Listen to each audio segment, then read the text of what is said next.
Well, happy hump day, everyone. I'm hoping this is going through. I did not bring my Chromebook over here, which I do now have set up in here. Let me just verify everything is working. Unfortunately, I can't do a smooth intro here the way this thing's been not really working, but it has working now, so I just wanted to say hi to everybody.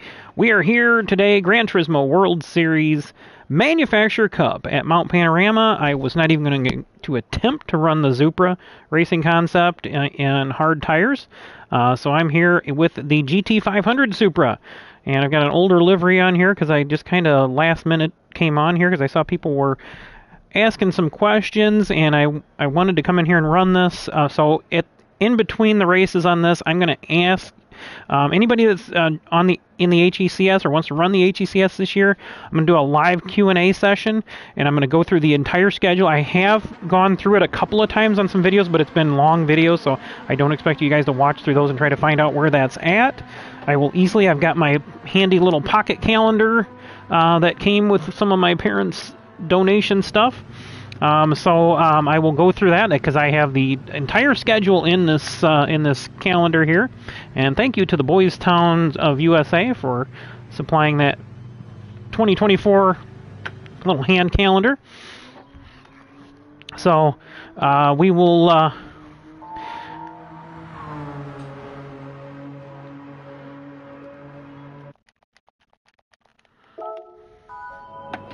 I didn't go through, did it? I busted that through in about a second and a half, that entire thing. So, here we go. We're going to jump out here. I am going to get in VR. I'm going to let some people go out before me. I got to get in VR, so you guys are going to see a blue screen here real quick. Yes, those who asking, I am feeling a lot better. I'm not 100%, but a lot better here, so hopefully be able to get back to a normal schedule. Again, I gave myself 3 weeks to get all this HECS stuff up, and now I'm scrambling here at the end again. It just seems like it's inevitable.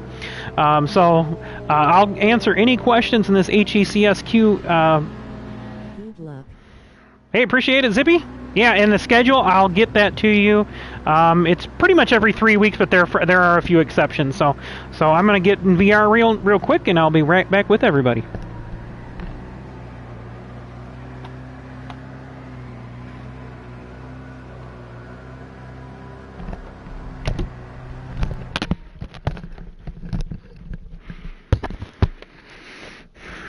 I really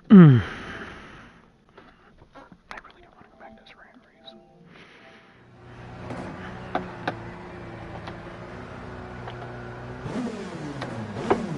Alright, here we go, folks. Let's get out here. Not one of my favorite tracks, but I do know how to drive it. I'm going to stick this thing with just one rear, I think, for now.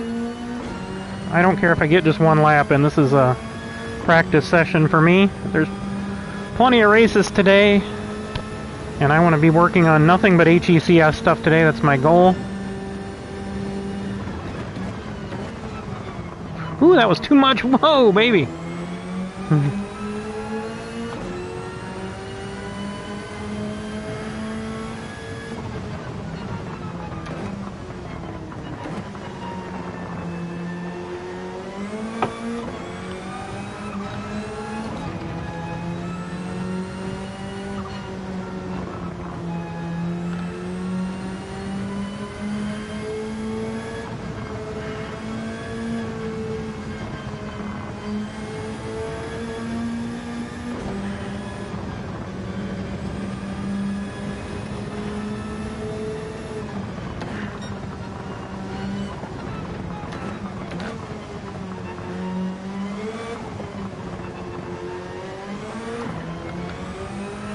Those of you who have never driven this track, this is one of the most technical tracks you will ever drive. I mean, it is so perfect.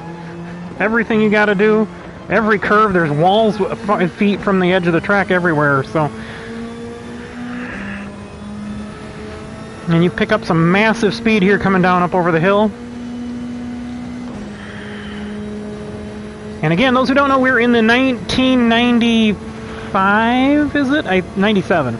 Supra GT500. This was a car that they ended up winning the Super GT Championship with, the GT500s. that Toyota ran, and this is a 4-cylinder 3S GTER, which is a race version of the 3S GT engine that so famously powered a lot of... Thumbs up. Hey, thanks guys! And we are at Mt Panorama in Bathurst, Australia. One of the most famous racetracks in the world. And honestly, it's a really fun track, but man, is it hard to get right. And it's really cool at night, because there is no lights. I think like right here there's some lights, and that's about it.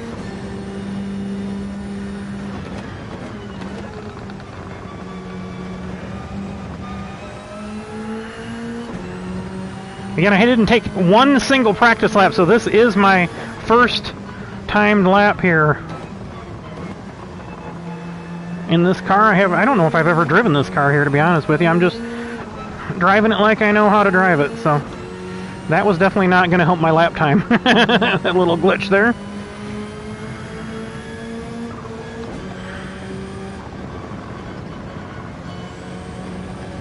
You got to use up every inch of this track when you're driving it hard.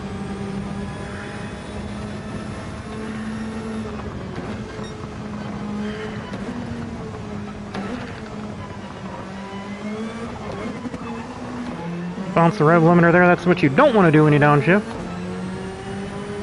Probably should have been a little bit more patient. Here you can definitely get your car. This set goes through a lot of changes. You're going downhill, you're turning, you're twisting. And now we're trying to pick up as much speed, so you want to get that absolutely right on the on acceleration there. And again, this is a Mark IV Toyota Supra. Yes, that famous Fast and the Furious Toyota Supra, folks. Based on the Soarer from the early 90s.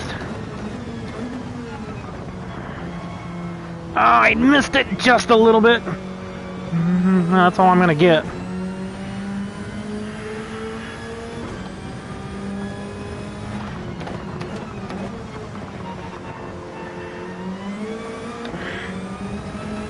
I didn't even look at my lap before. Ooh, that's slower. Well, I don't think the other one counted because that was my out lap.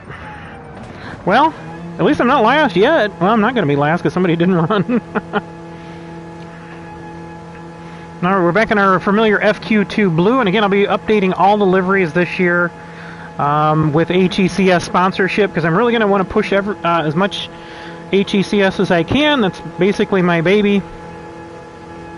And I really like to see some full fields. We've got, again, the season kicking off Friday night.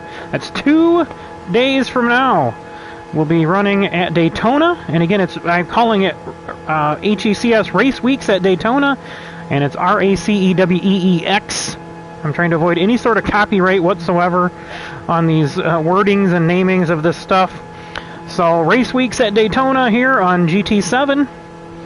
And we'll be starting off Friday night. Again, our new 2024 format is 3 qualifying heat races after a qualifying session.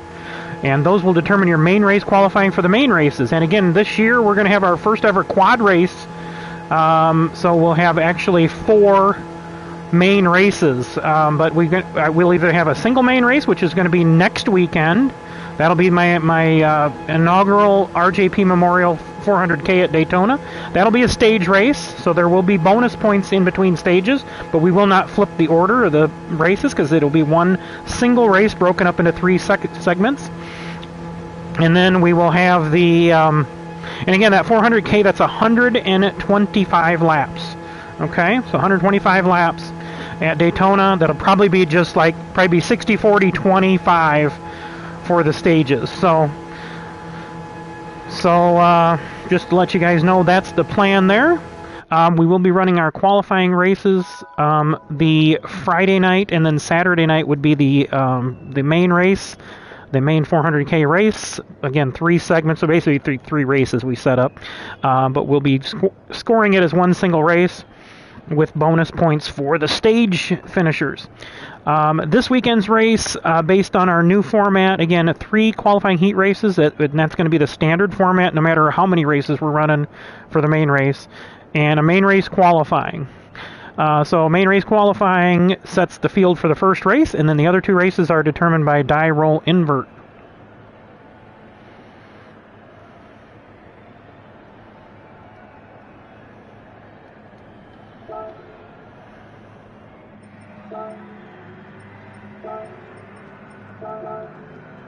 So we'll be getting going here in about 10 seconds, but I'll get as much information on these HECS as I can for everybody. Again, it's actually a simplified format, simplified points, so everybody should be able to follow along if they want to keep track of their own points.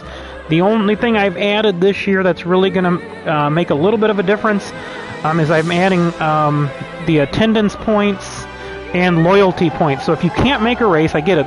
And we're also rebranding, by the way. We're rebranding to the Hobby E-Racing Challenge Series from the Holiday Exhibition Challenge Series, which was actually originally formed to fill in the gaps between the Gran Turismo series, and then we decided we were going to do our own series. And people seem to enjoy the our series more than the manufacturers, because we don't have the crap drivers in there that just ruin the whole thing. So let's see what we come up with here. This is an incredibly hard place to pass. But again, it's going to be rebranded to the Hobby E-Racing Challenge Series from the Holiday Exhibition Challenge Series. And we will be doing the best we can to make this as professional as I can on a hobby budget. So let's take a look through the field here and see what we got. See if we recognize some people in the race. You guys are running sub 207s. That's pretty good. We'll see. If I didn't have those little glitches, I probably would have ran that last one in the 209s. You guys are all under 207. Wow, that's good. Because I am super slow. We finally broke into the 207s.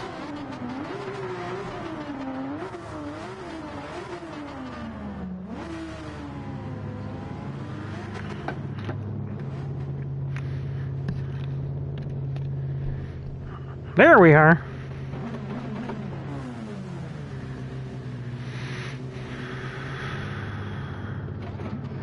That actually worked out pretty good because we just kind of covered up the number on the livery, so that worked out pretty good. I will make some adjustments here after the race and then start going over so I can do some of the other stuff. It's hard to keep track of what I'm telling you guys, but I do know anything. So if anybody has any specific questions after the race, let me know and I'll address that as deeply as I can for you. Alright, here we go. We're going to settle in here and run manufacturer's race number 3, or round number 3. Group 3 here for the next 2 races.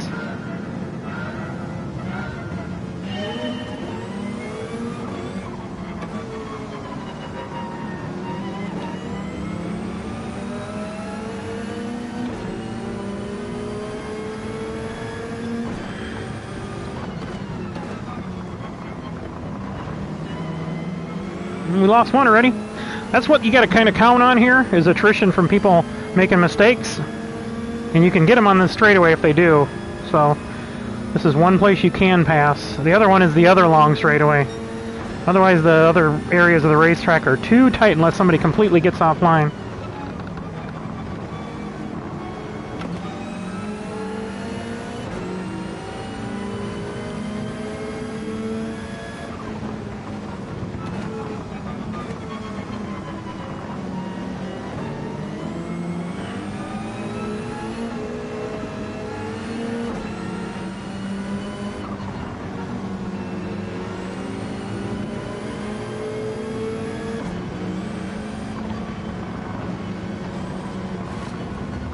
See, there's where I have people make mistakes. You can take advantage of that. And I made a mistake entering too shallow there.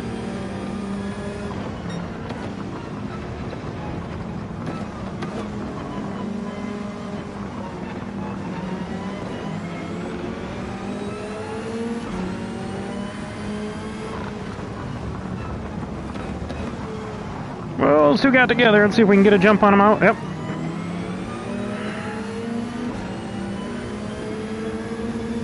I don't think I got enough of a jump on this guy. We'll draft him and see what happens here, but he was definitely slow exiting.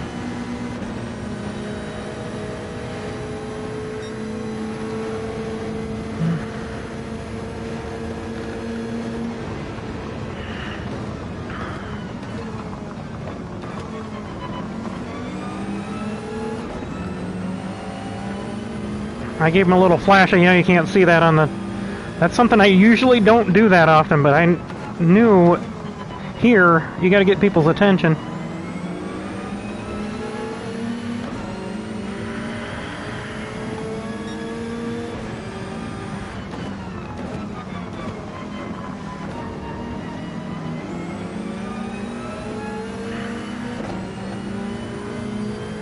We stay in this guy's draft. Maybe stay with him at least on the straight. It looks like we're pulling the guy behind us just a little bit. But again, that depends on shifts and stuff.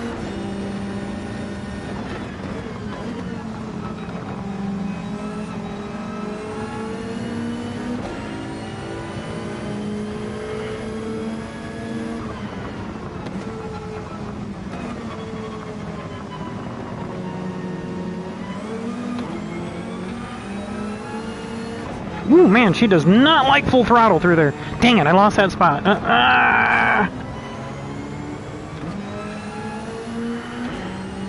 Now I lost 2 spots. Dang nabbit, that was just a...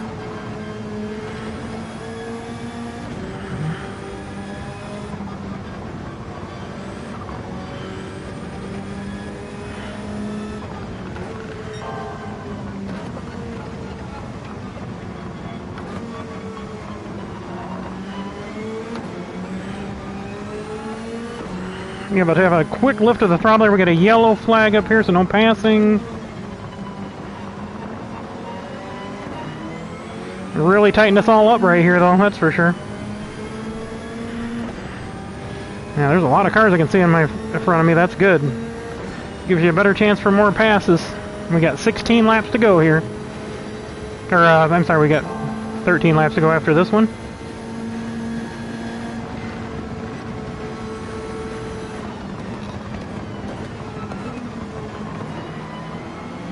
Woo, baby! She did not like acceleration there. We may bump this over to 2 here.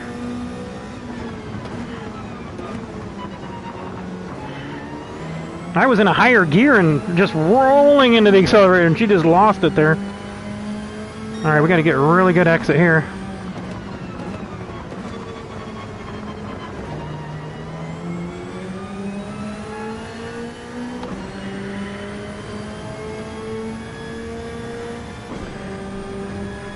Got behind the 8 ball here a little bit. We're going to have to push hard to get caught up.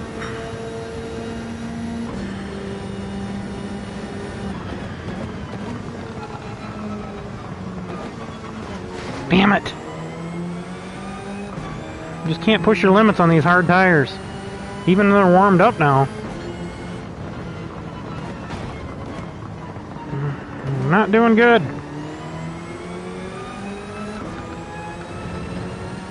I didn't have to lift that time.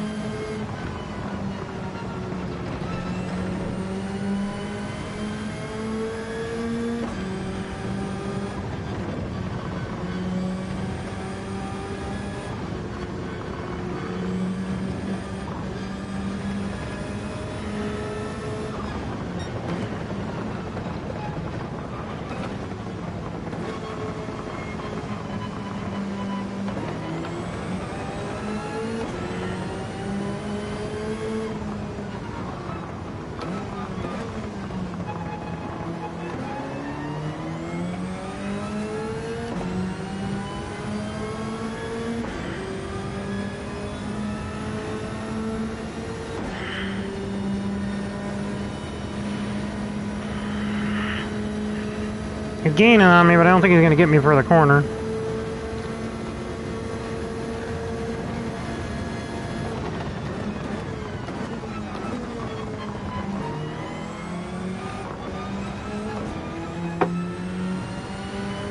Yeah, I got through there significantly better than he did. He must have overdrove it trying to...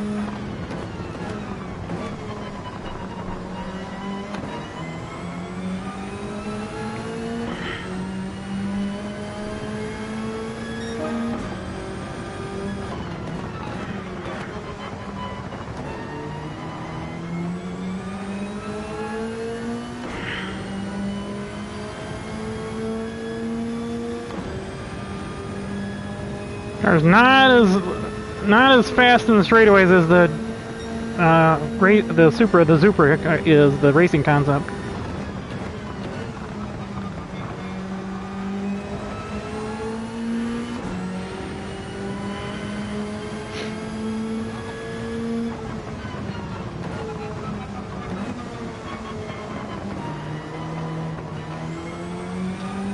Where did I ignore the track line now there? Somebody please tell me.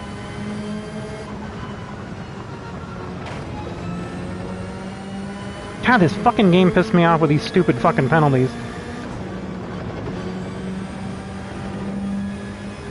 That's why I have them all shut off in our series, so if you're wondering on HECS, we do our own police work. You don't need the stupid computer algorithms that can't figure things out doing it. Why is there a yellow flag every time this...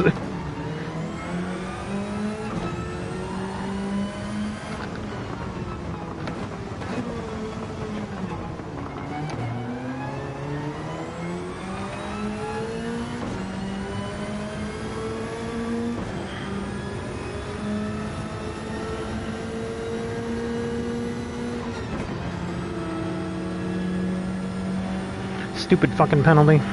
Ugh.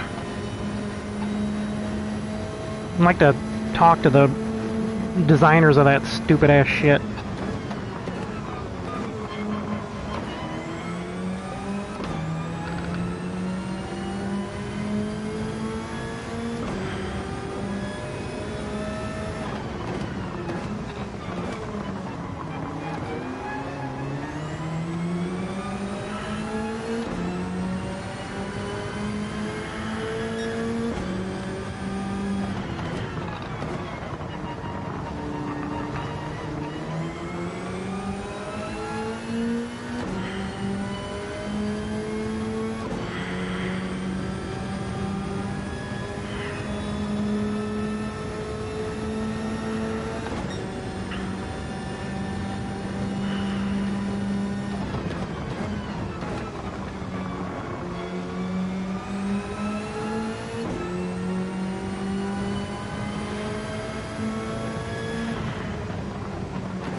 Woo, baby, a little too much.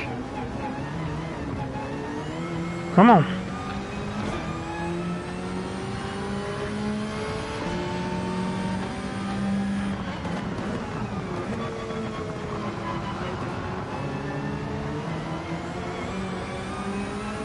Quickly working my way to the back of the pack here.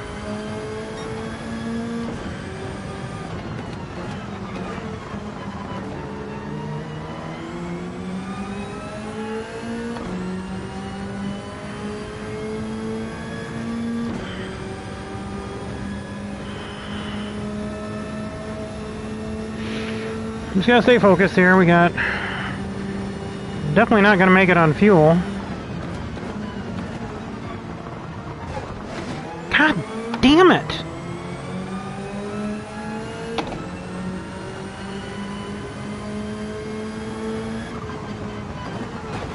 Oh, I got bolt damage aside. Oh. Alright, we're just gonna stay focused.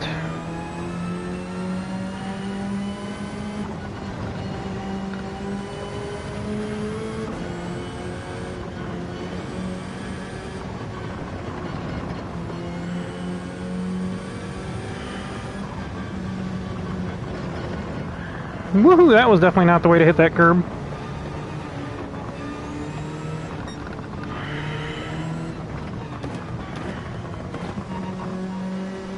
Well, we're not dead last again.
Alright, let's work on those lap times. Let's see what we gotta do. Get our splits better. I think I need to back up my braking zone in right around the 100 here. I was going past the 100 and then braking, but just doesn't seem to have the grip.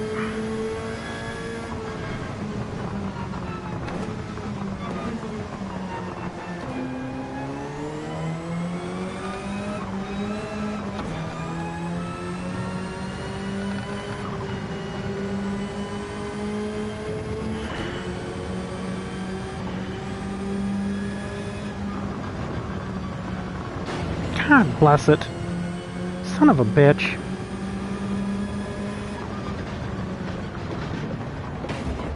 I just can't stay off the fucking wall now.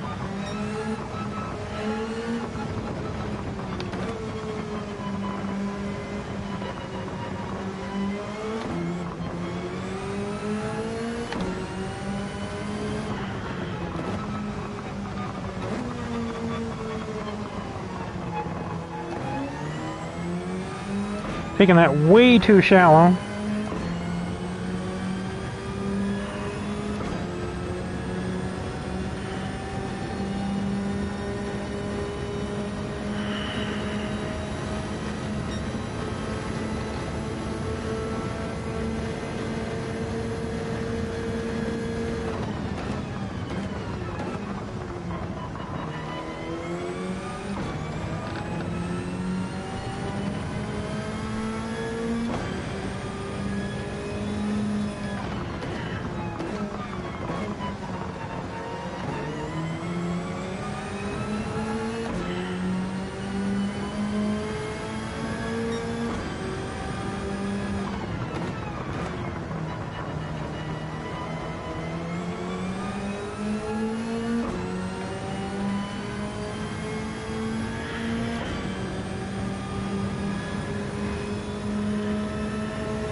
God, it's not turning at all.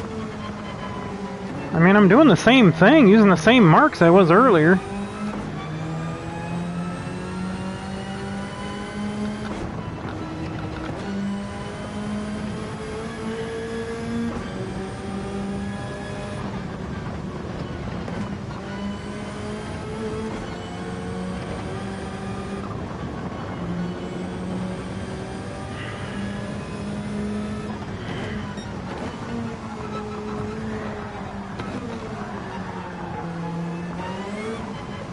Well, now you pissed me off, buddy. I'm gonna hold your ass up as long as I can.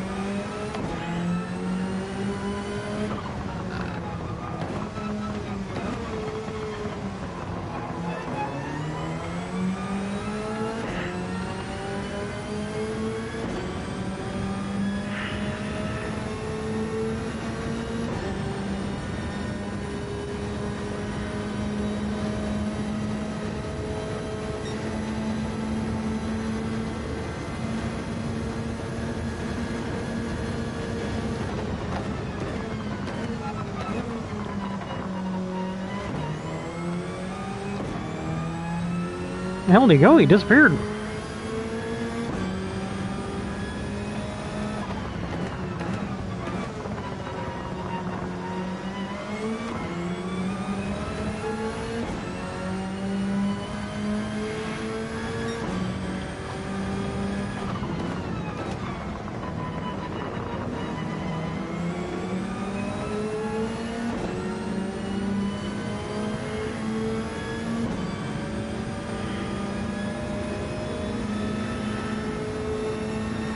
Jeez, man, I'm on horrible lap times.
Man, this driving into these hard tires is stupid.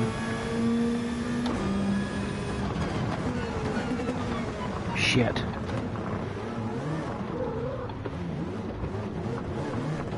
Come on, you pile of fucking shit.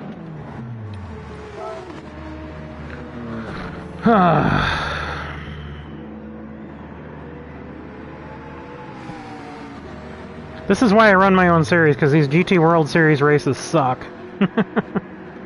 So join us if you want to. These penalties and the pit road penalties, it's just fucking stupid. 3 seconds for a pit road penalty is asinine. And I probably got one there because I ran off. You already penalized because you went off. It's stupid to...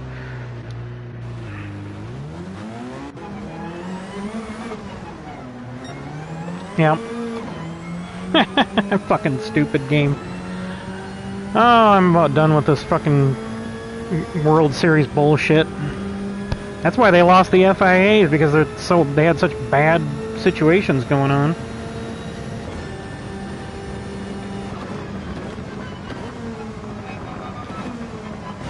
Jesus.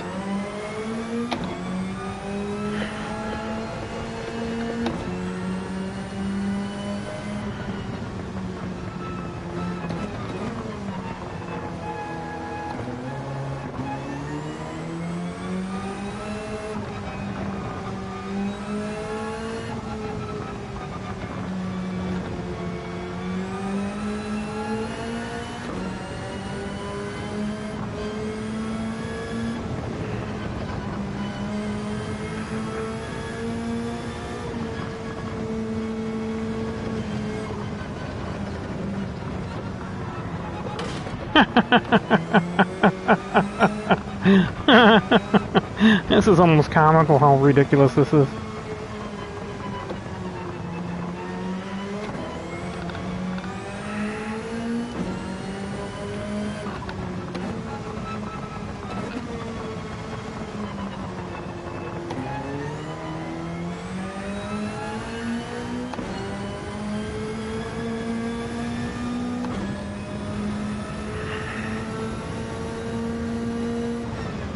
And another absolutely asinine rule they developed is the pit road entry and exit. It's just stupid.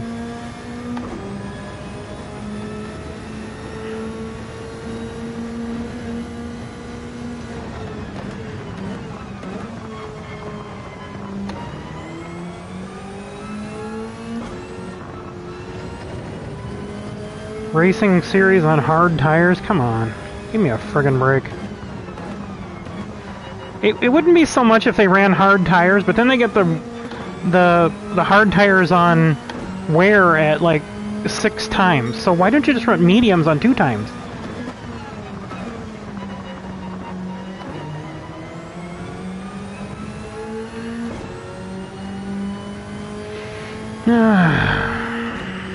This is why I haven't been running this, and I may not run the main series this year. It's just so ridiculous.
Still bump the wall.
hit. Damn it.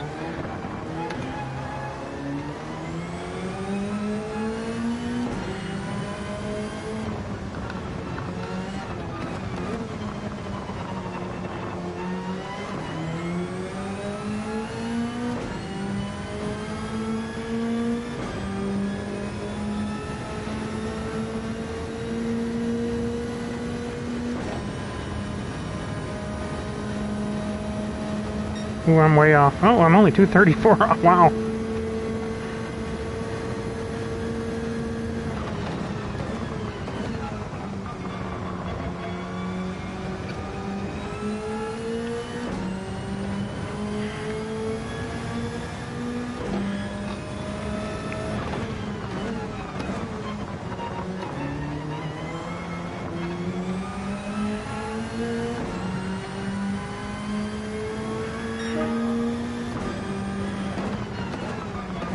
I don't know how I was hitting that wall. I got that a faster lap that time. Jeez. I was a second over in that one segment. Holy crap.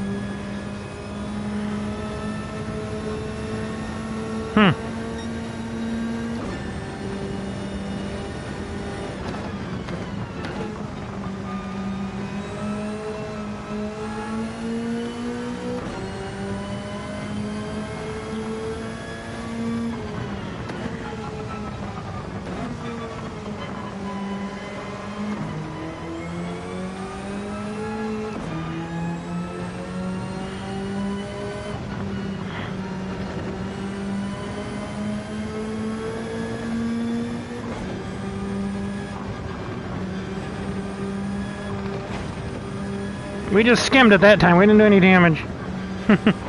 Well, he did do damage to my route, or my line.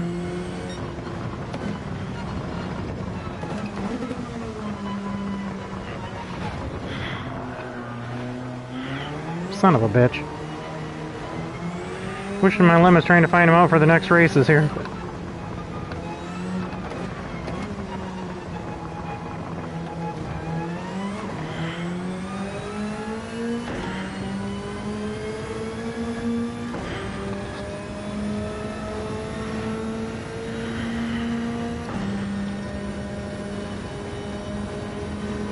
Nice. Oh, it did damage at that time.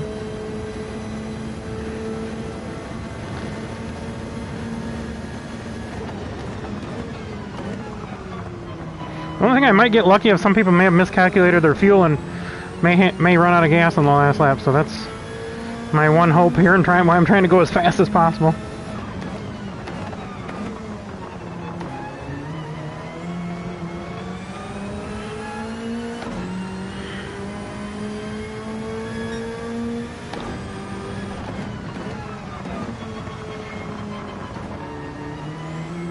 I'm not getting the rotation I need, so I'm going to go back to some more traction control. That was a frustration thing I had, and then more traction control.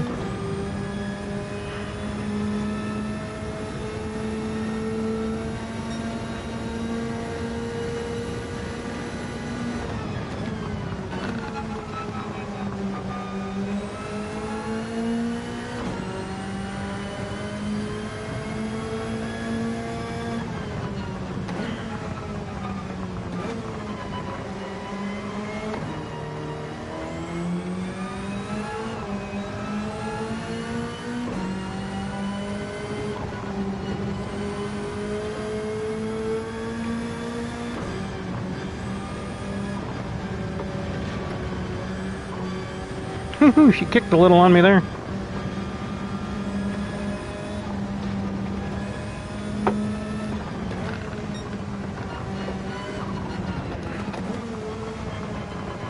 Can't hit that too heavy because you just can't turn there.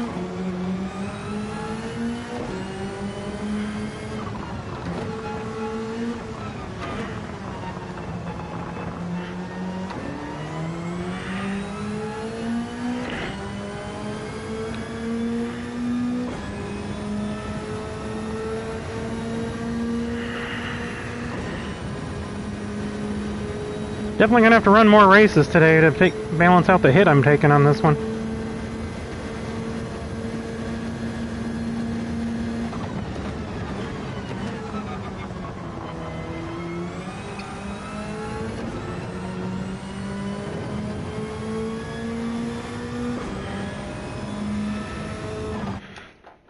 What happened? Oh, I ran out of time. That's how far behind I was. I got 30 grand and a 4-star ticket, so something positive about it.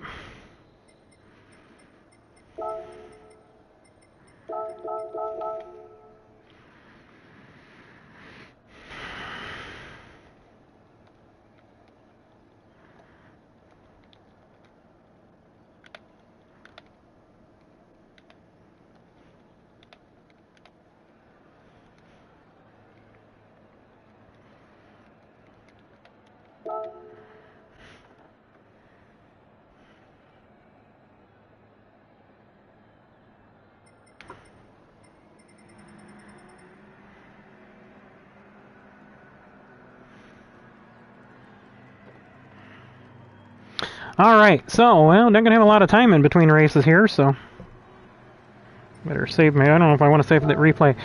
In fact, never show this again. I got 34 points. Jesus. Alright.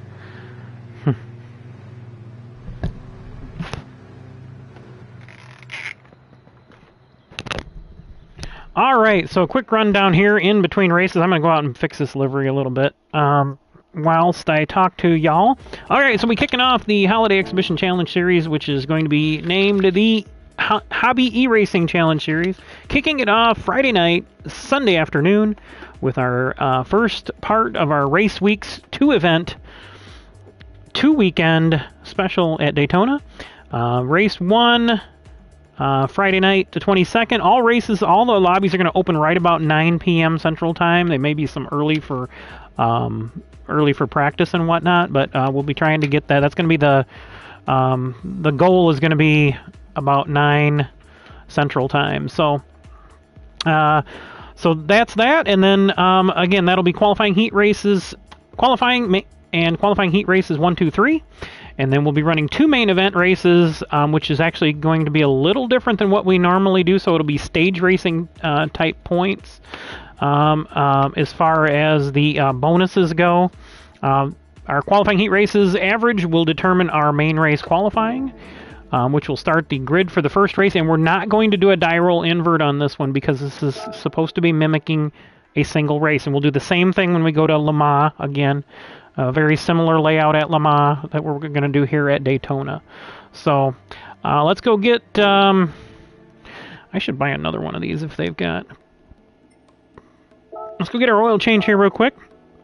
So again, we're going to be running Group 2 cars and only the GT500 2016 Japanese Super GT cars, the Acura NSX, Nissan GTR, and Lexus RCF. So those are the only 3 cars in Group 1, and then any Hisser car you want to run. So again, there's over 80 of those to choose from now, and I've got that whole list. I went through that even though I was about dying.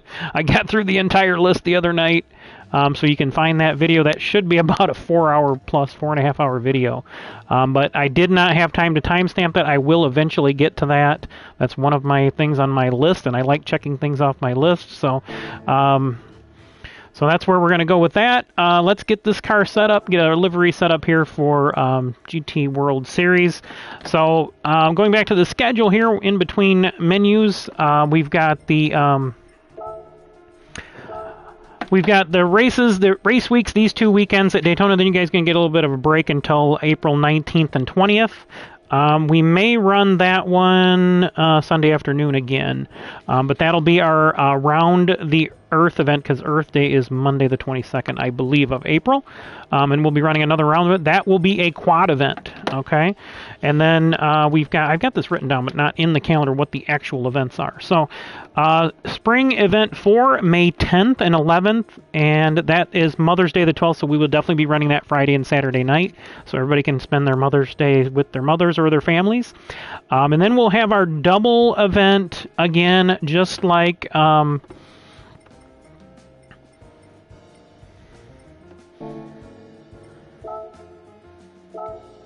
Let me get this correct here. We're running a double event for our finals, and we're going to do that all 3 series. Double events on the finals. Again, this is not a double event here at Daytona. This is actually the first 2 events we're getting underway. So double event is 1 event basically with double points, or basically 2 events in 1. So so that'll be the 24th and 25th. Possibly the 26th would be our race day for that because we've got Memorial Day, so that would probably be a Sunday evening race there. That Friday night or Saturday night, we'll determine which. That'll be TBD, whether it's be Friday or Saturday night for qualifying night. And then the following weekend, the 31st and 1st, would probably just be a Friday, Saturday night thing to wrap it up. And that'll get us, that'll be, again, May 31st and June 1st. So those two, that double event will be 2 weekends in a row. And then we'll have another 3 weeks, 1, 2, 3, and we'll start off the summer series right at the beginning of the summer on the 21st and the 22nd. Again, once we get into the summer series, we'll probably be running these on Friday and Saturday nights almost exclusively because I know how busy people's summers can get. So then we'll have 4th of July weekend. 4th of July is on a Thursday. So we have the Friday the 5th, Friday evening, and a Saturday the 6th. That'll be Summer Event 2. Summer Event 3 on Summer Event 3 would be on June 26th and, I'm sorry, July 26th and 27th. And then we would be Summer Event 4, August 16th and 17th. And we'd wrap up our Summer Event 5 Labor Day week here in the USA, which is going to be the 30th and 31st and possibly the 1st, and the 6th, 7th, and 8th. That would be our double event for the Labor Day weekend. In fact, that one I've actually considered because that's probably going to be the KingPittdawg Racing 500K as the main thing. We'll probably just run the whole KingPittdawg Racing 500K in one day. Okay, so that would be either that or we'll run the qualifying for it after we run the first set of main events for the first part of the double event final. All right, so then your Fall Championship Series will kick off with fall, again, September 20th and 21st and 22nd. I haven't determined which days we'll race then yet, but that weekend, and then October 11th and 12th. Once we get into fall, I'll probably might go back to some Sunday evenings. So this one may be on Sunday evening because it's going to be it'll probably be at Monza. It'll probably be like a combination of Monza and an American track, but I haven't decided 100% on that yet because I'm still trying to determine tracks and events and such. But the dates I'm going to try to keep the dates pretty consistent. Okay, so that'll be again the Columbus Day here in the U.S. on the 14th, so we're going to try to do that weekend. That's just going to be tradition with the series. November 1st and 2nd, I'm probably going to do that Friday and Saturday night because daylight saving time ends that in the USA that night, so I don't want to screw up people's schedule. And that'll be before the election, so that would be Fall Championship Series Event 3. And then we would go 4 weeks, 1, 2, 3, 4 weeks to Thanksgiving week, which would probably could possibly be another quad event. And that might be a Miata-based one. So we might be running different place, though. The 29th, 30th for the event 4 in the fall series, possibly the 1st of December there, but we'll figure that out because we got a double event coming up to wrap up the season then on the weekend of the 13th, 14th, 15th of December and the 20th, 21st. To culminate with the start of winter, we will wrap up the series in the Fall Championship Series and our series for the year. So thank you again, everybody who's joined us. We're going to make a quick adjustment to this livery here. Now they're Type 2. Okay, now we know where those are at. So let's go adjust this. We're going to change color and everything. Let's take a look at our livery. This is an older one, so everything's kind of exaggerated, and I like everything.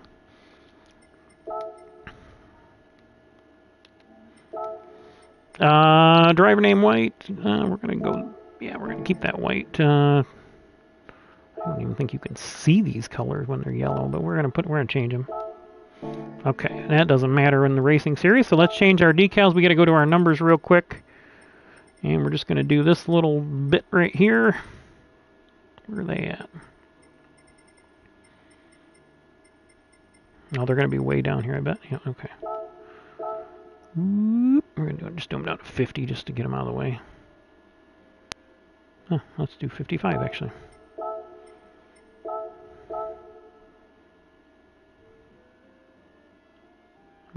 time here. Let me look at the clock. Oh, shoot. I didn't realize it was that close. We're just going to close and get out of here and get in there and get our second round of punishment here running the race here. I got to hurry. I thought we had like 3 minutes left. Unless I looked, I must have been too busy yapping.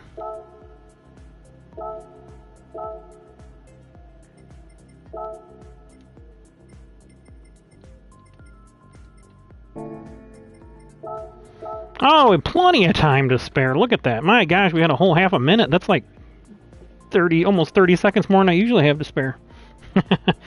All right, so I hope that rounds off everybody's. If everybody wants to mark the video here, I'm not sure what time we're at right now. Let me take a look. It should be right about an hour.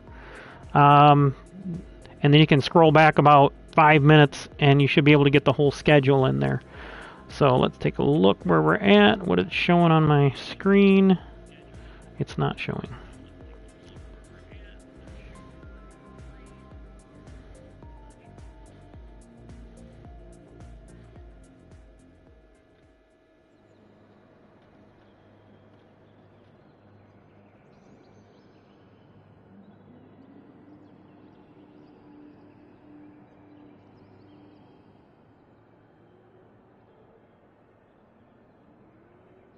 Alright, so I marked that timestamp, go back about 10 minutes for full schedule. Timestamp, go back about 10 minutes for full schedule. There we go.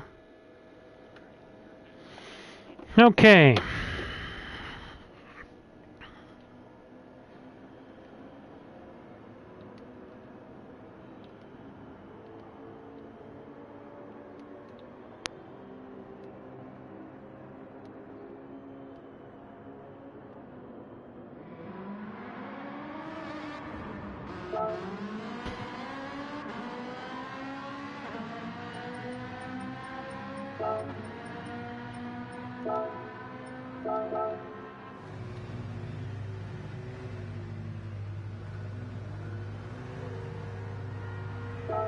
Alright. I'm not going to adjust anything on the settings in this. I've been trying to transition my driving style too, by the way, here, people. So one of the reasons I struggled that last race is I switched back halfway through the race and then went back to it, and I'm actually driving better there at the end. So using a little bit more throttle and fuel for steering as opposed to just the wheel, which I've always done kind of, but I'm actually trying to exaggerate that. So alright, well here we go. You're gonna get a blue screen as I throw my VR back on.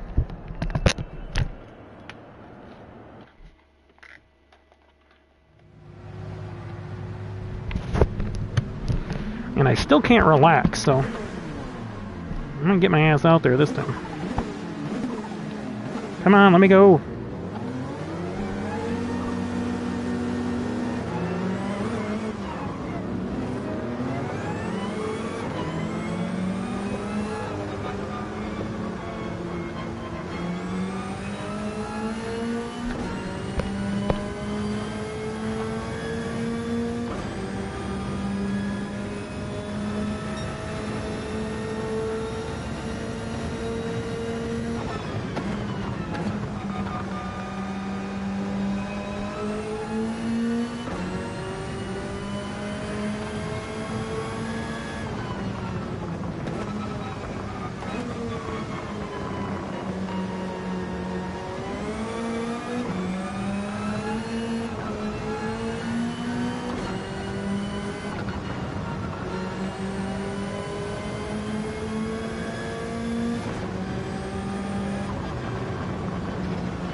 Seriously, idiot. God damn it.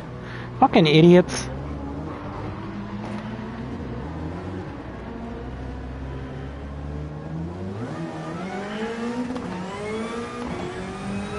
See if this thing will heal up by the time I get to the front stretch.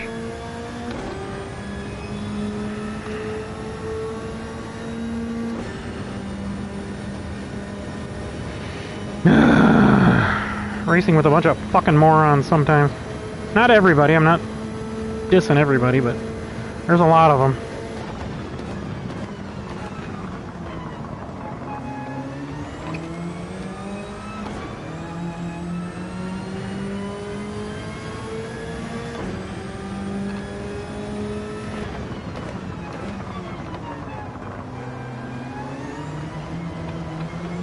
Ah, that sucked!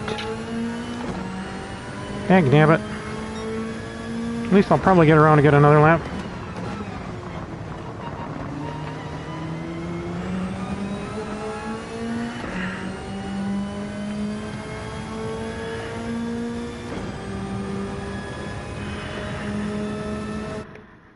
VR's crooked again.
Alright, this person's on cruise control.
Ah, shit, lost it.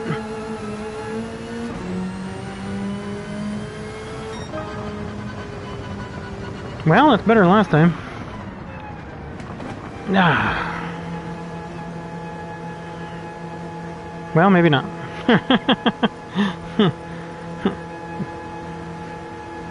I think that's where I started last time. No, I started 14th last time, so that is better. Pick up 2 spots per race, that would be okay.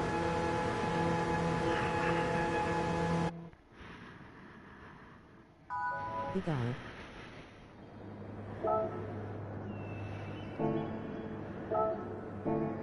We're in a low split.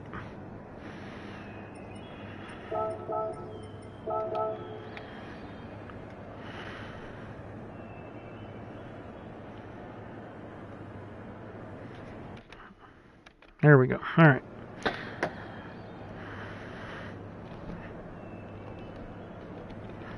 All right. So we're the only Supra in here. No Supras either.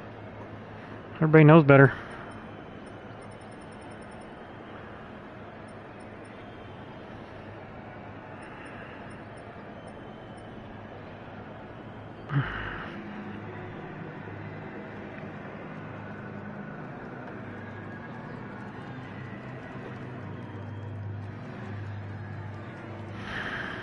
All right, folks, here we go.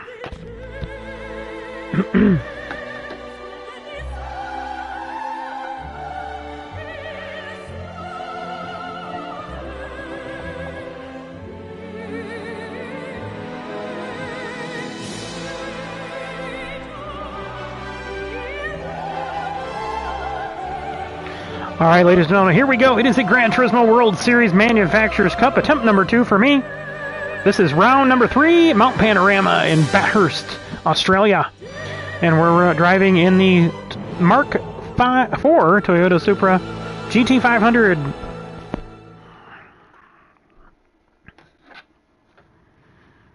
It is Exhibition Series Season 3, Round 3. And here we go. One more round after this one.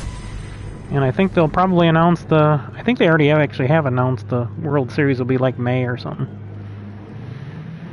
But don't worry, don't you worry. We've got the HECS coming up here. Just Friday night is our beginning of our season 2024, season 3.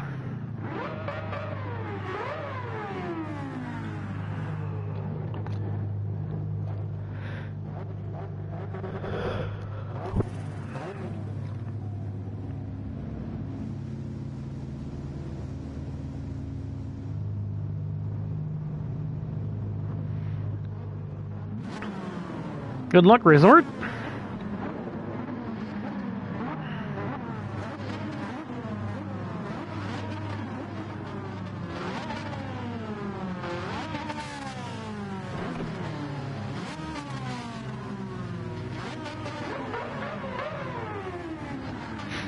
Alright, let's see what we can do at this time. Maybe a little bit better. As long as we don't get punted here. That's what you gotta watch out for is...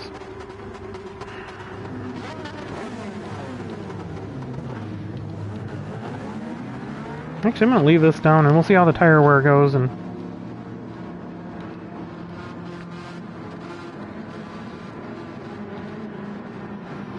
alright, here we go, ladies and gentlemen. Enjoy the show. You'll be watching live from my VR here.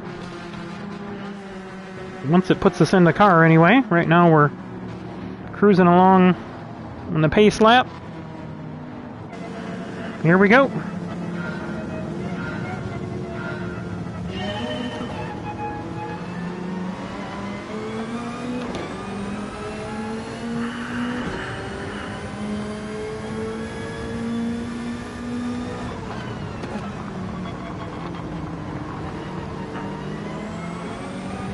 Very safe through that corner. Cold hard tires. It takes about 2 laps to get really good temp in these hard tires. Maybe not quite 2 laps here, because this is a long ass track, but it takes a while to get some heat in these tires.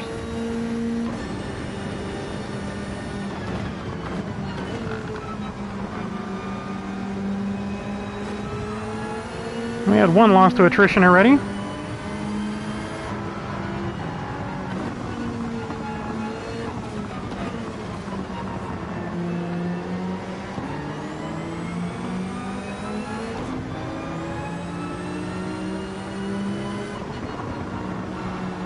We nicked the wall there.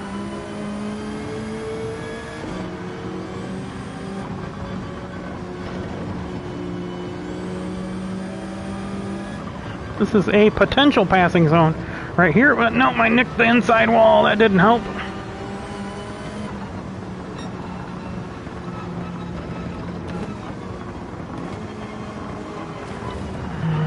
We're getting crazy here.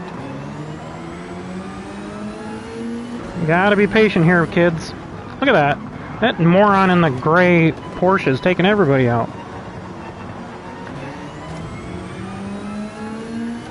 We will not be nice passing him, since he's managed to take 3 or 4 people out there in about 6 corners. It's about a 50% lethality right there.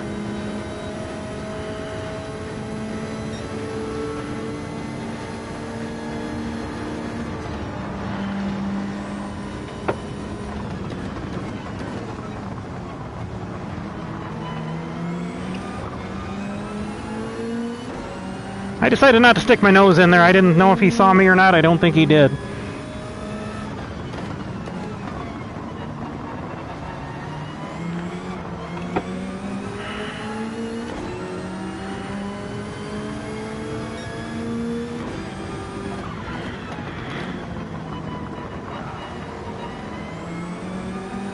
Oh, we got this guy down the straightaway. No problem here.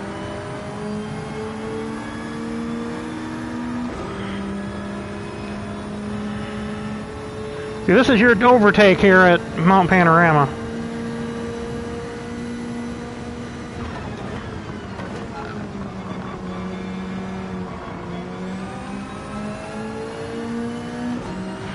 I'm not giving you the space, dude. I'm there. And you whack the wall and cause me to have to stop.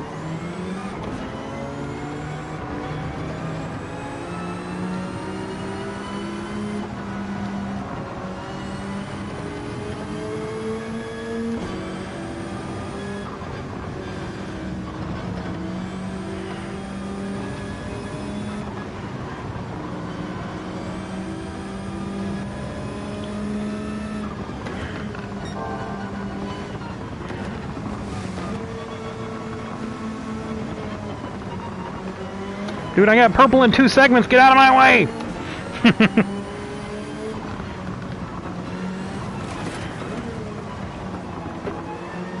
Oh, it's lap 2, duh. I thought it was lap 3, okay. Well, I don't have to worry too much about that then.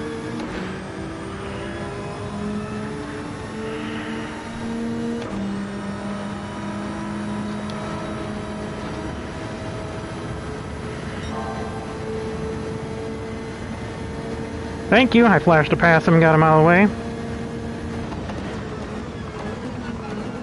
Whoa! I overshot it. Dag nabbit.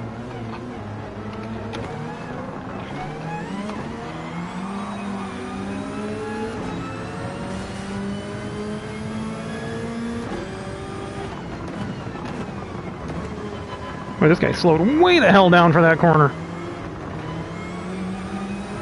This Porsche hits me, I'm punting his ass in the wall, I'm telling you that.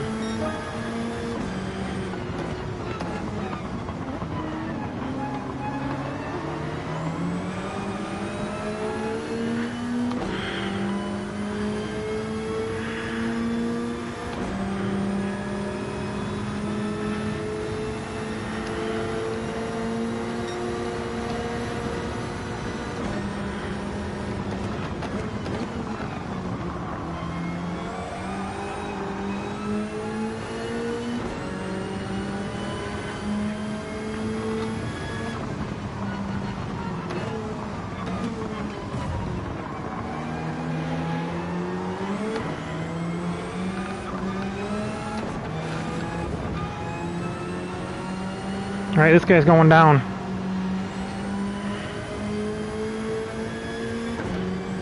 You better run. You better run, Ichigo. You got the dog on you.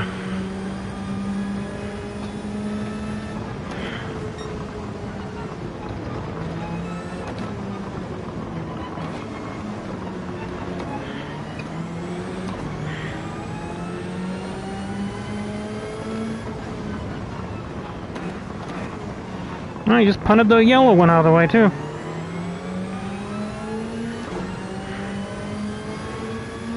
This guy's running around on cruise control behind us, or he just got his hazards on.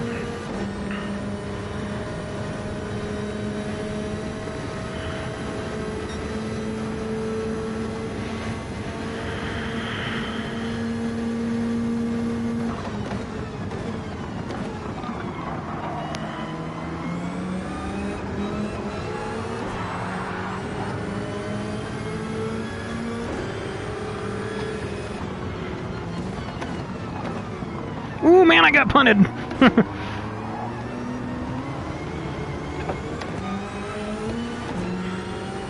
Fuck you, asshole.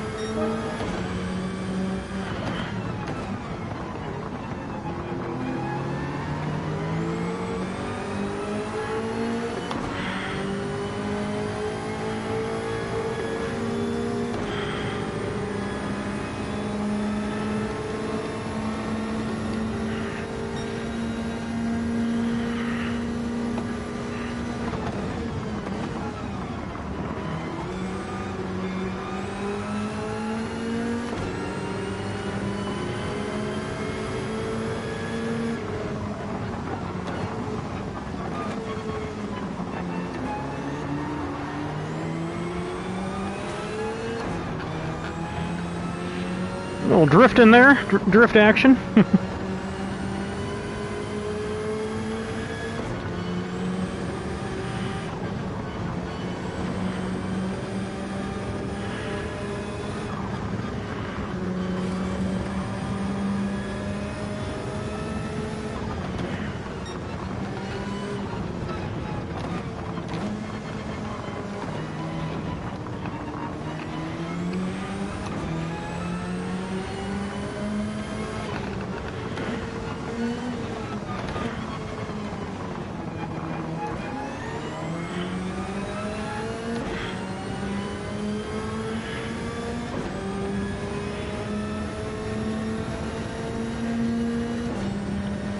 Alright, let's go get our Porsche and send him off to the Shadow Realm.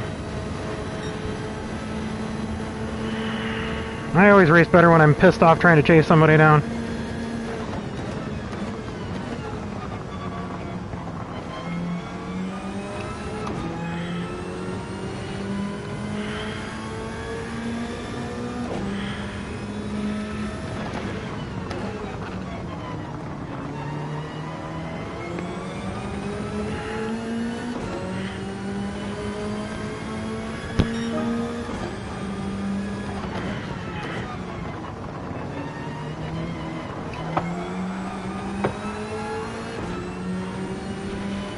Ha ha! Karma sucks, doesn't it? Piece of crap.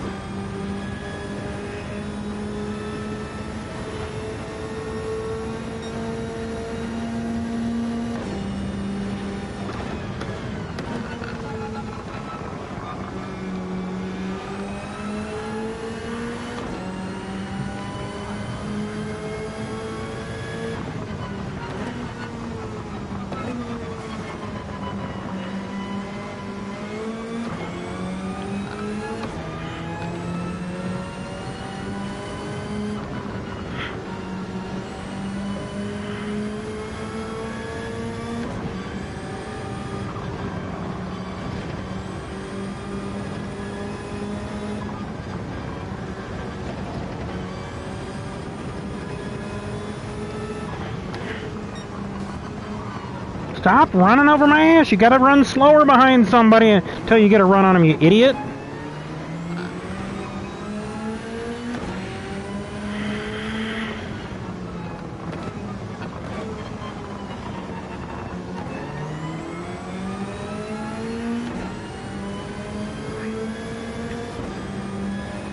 Like when I pinched off my move earlier on this guy in front of me here, Miles Morales or whatever.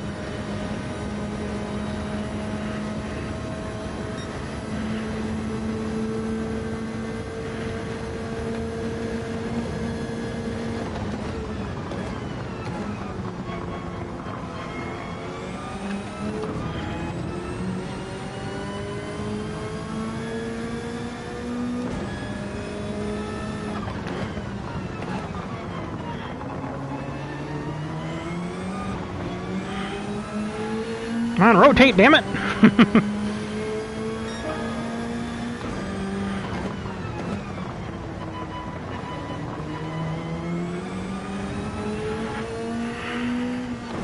Ah, I hit the rev limiter. I think I was looking at the wrong mark.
I didn't get a good launch there.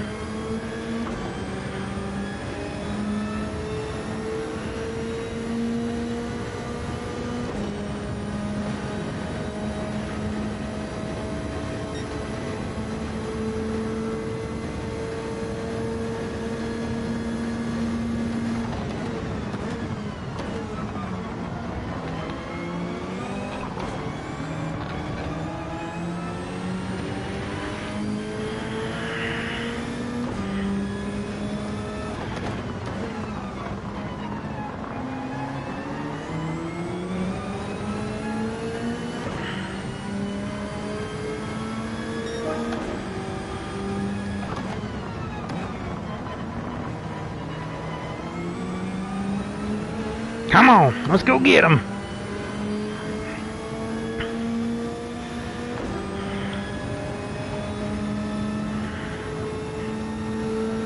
I still don't see where you're supposed to go in the damn pits to avoid that line.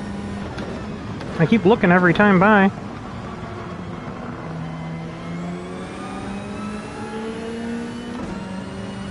Got a Mercedes Beans coming at me. Woo, a little too tight.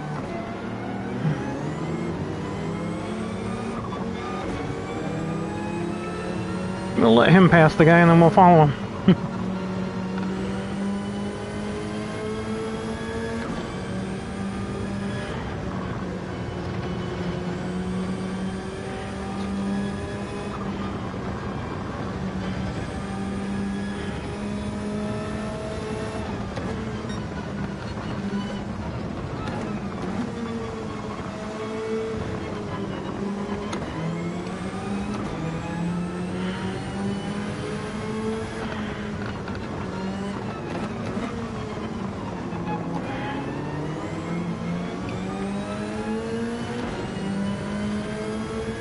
Rotated a little bit too much there.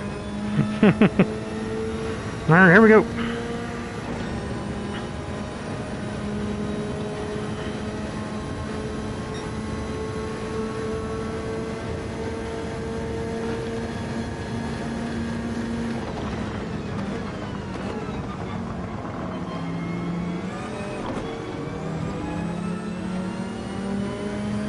He's making the move.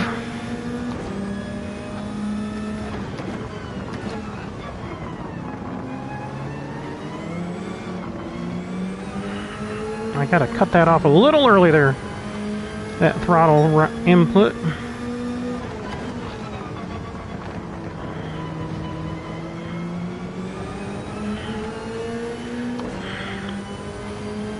Come on, stay in that slip. Come on.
Still losing a little grip there. I'm probably pushing the throttle a little bit too much, even though I'm bumping up a gear.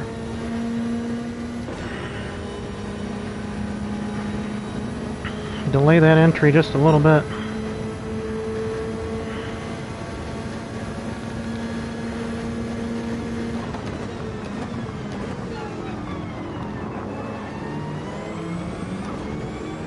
And they did the same thing I did there, just went a little too deep.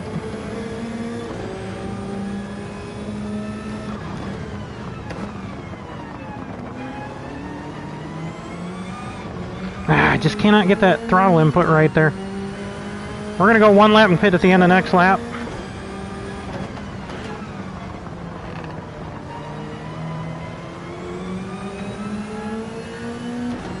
No, don't I owe you one for punting me during qualifying here, buddy?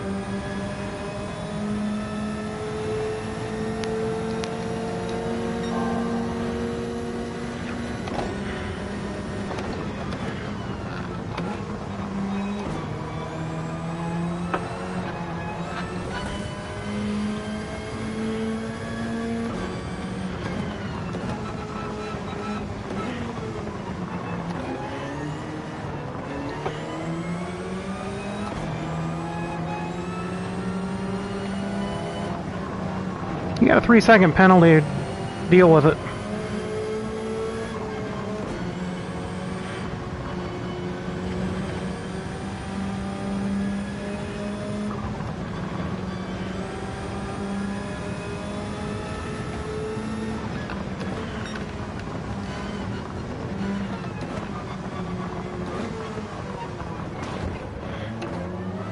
Now, how'd I get damage there? That barely touched the wall. Son of a bitch.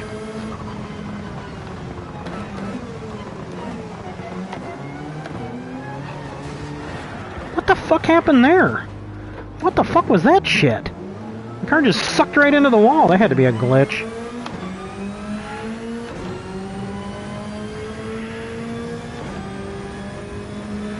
God damn it. Every time I get a fucking chance, some stupid fucking game glitch comes along and fucks me over.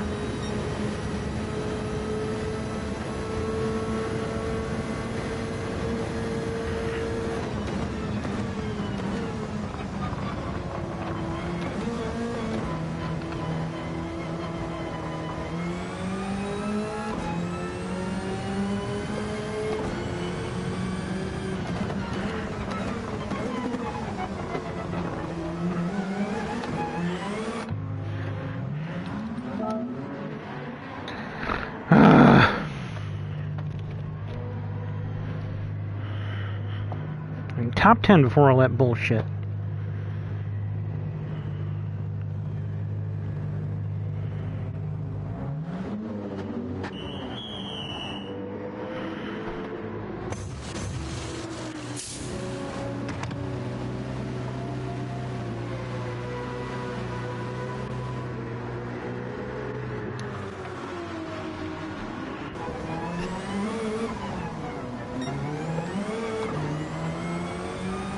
What? Fucking stupid game. Seriously, swear to God. I'm pissed off that Porsche comes here. I'm right liable to wall his ass.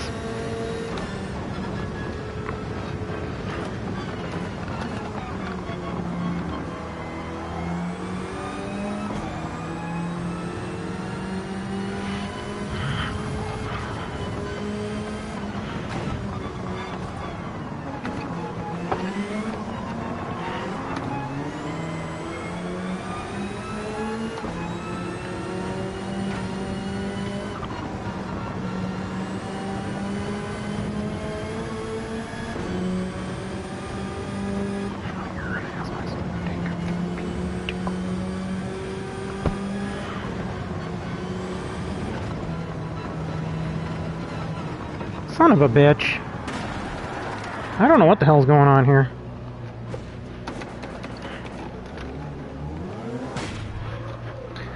Ah.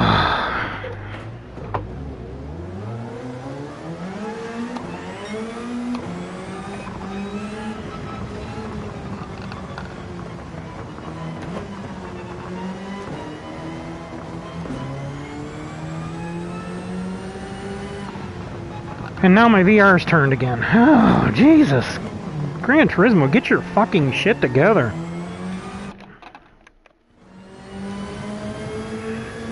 Why would it turn? I've been pointing the same direction the whole race.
Alright, let's work on our lap times here without traction control.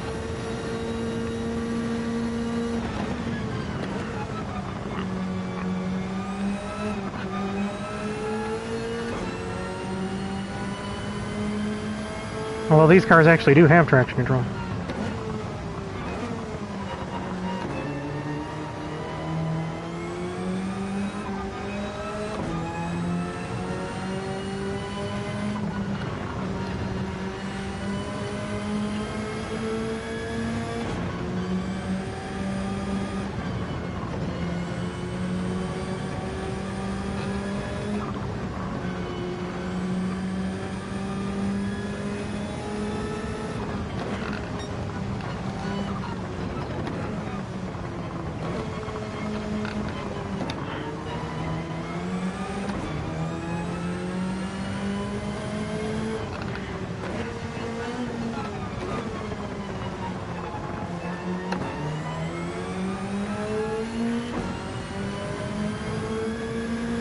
Alright, so before we did that, our best time was a 2:07.3, so that's actually a really good time. We'll see if we can improve on that with a little foot steer in here. And this lap obviously is not going to be the one because this was our sacrificial lap, but...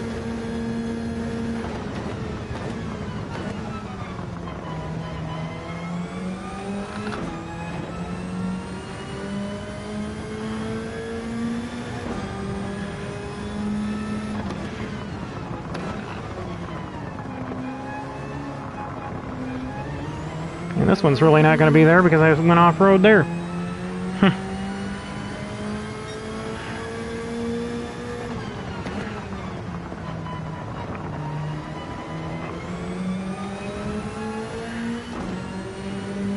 Alright, we got 5 laps to try to figure this thing out here. Like 5 free practice laps. I've already got 3 positions just by people quitting, so...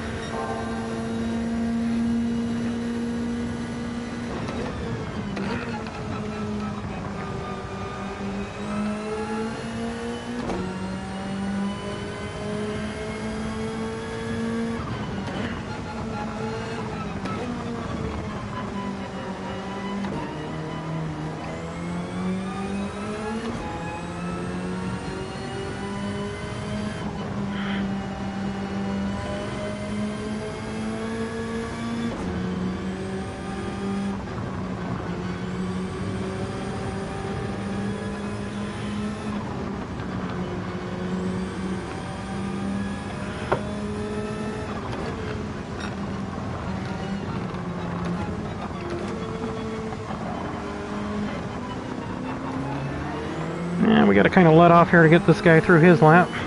Maybe we can get him on the straightaway.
All right. See if we improve this lap. No, we're still 1 second up. Well, don't know if that's helping us.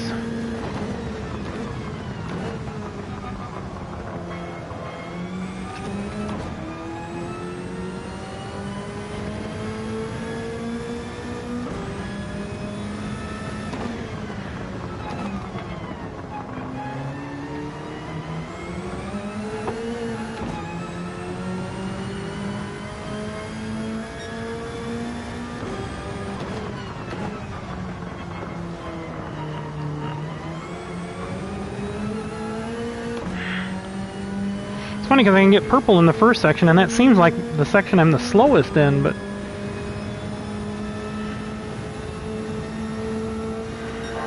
there again.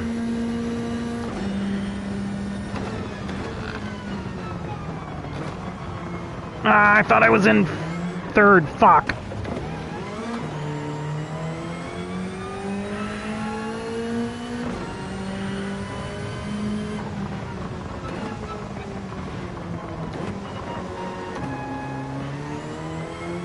This lap is toast.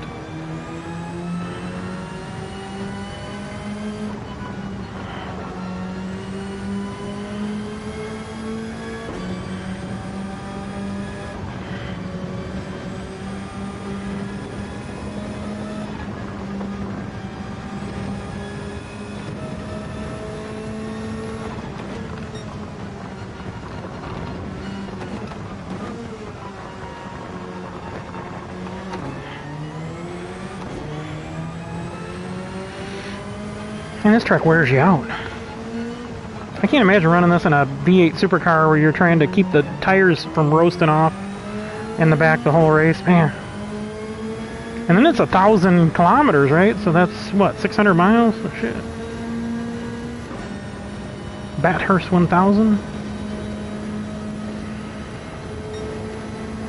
620 miles, isn't it?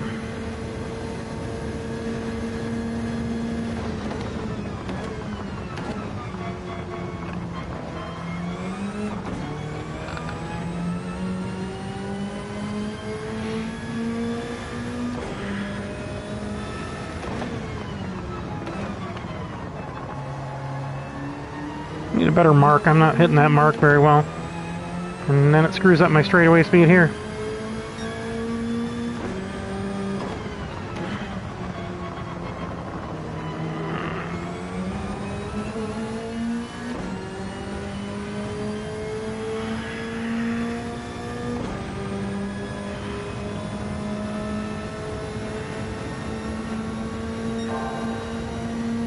Alright, fifth gear, fourth, third, throttle. I didn't go to sixth. I think the last time I didn't realize I had gone to sixth.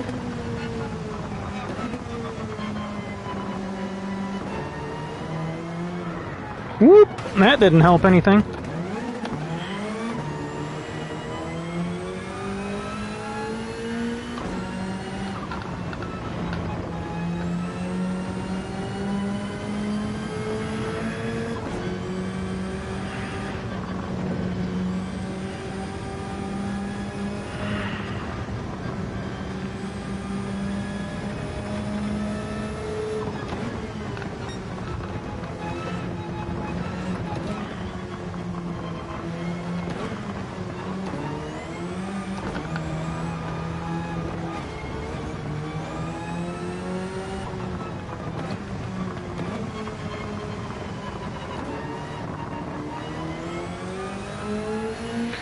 Well, I guess this traction control experiment isn't working.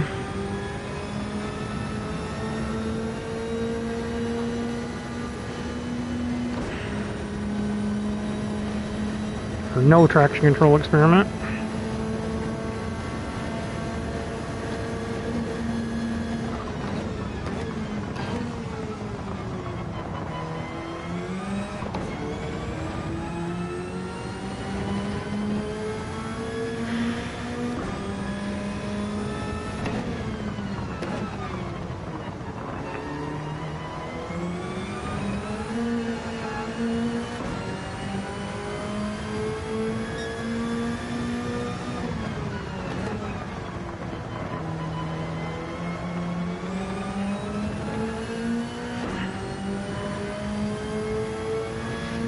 I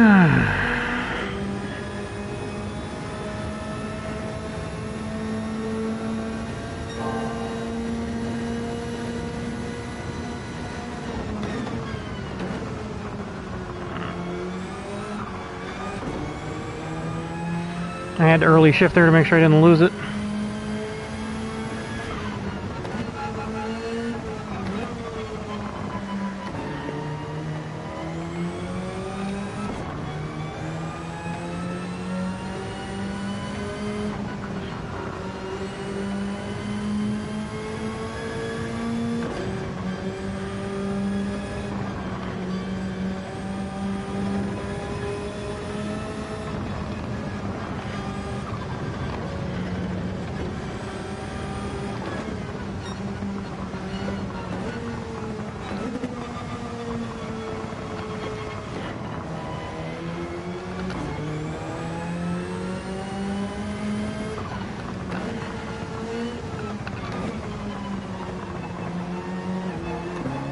Shit, come on, fucker.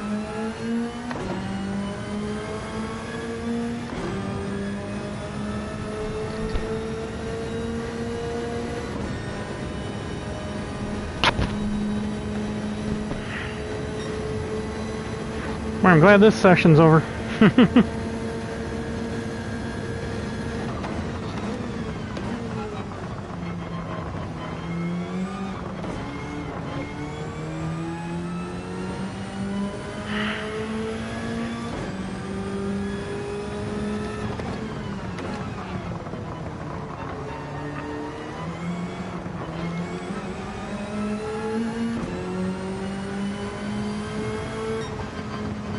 Woof. Why is the sound on my... Why am I getting sound on my TV?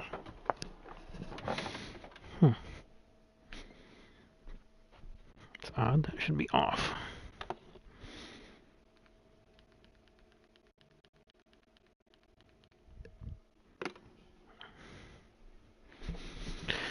Oh, that was not a good experience again. Well, at least I won some credits.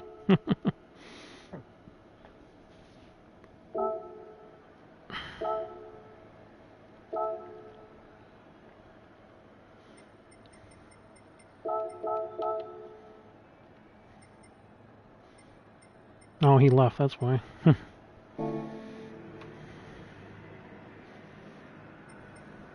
Oh no, there it is.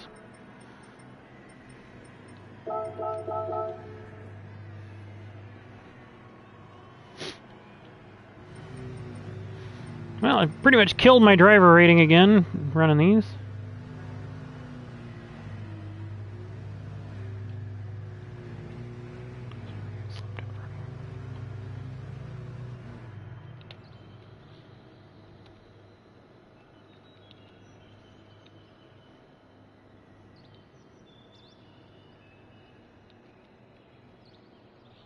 Yeah, fuck, I ain't writing anything. I screw that.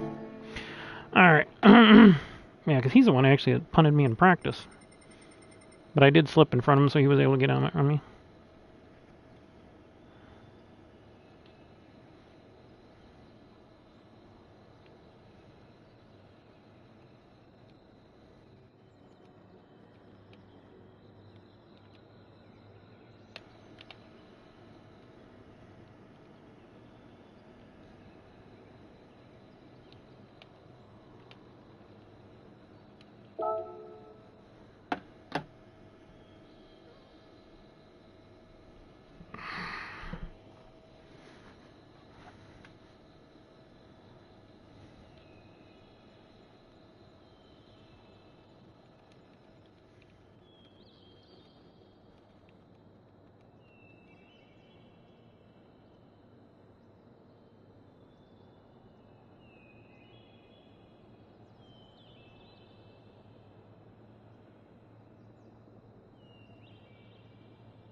Ah, shit.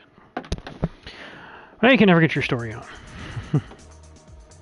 Alright, so the next races are tonight, 6, 7, 8, 9, 10 local. I'll decide which ones I want to run. I don't know if I want to destroy my driver rating anymore. It's just this, if it's not one thing, it's another.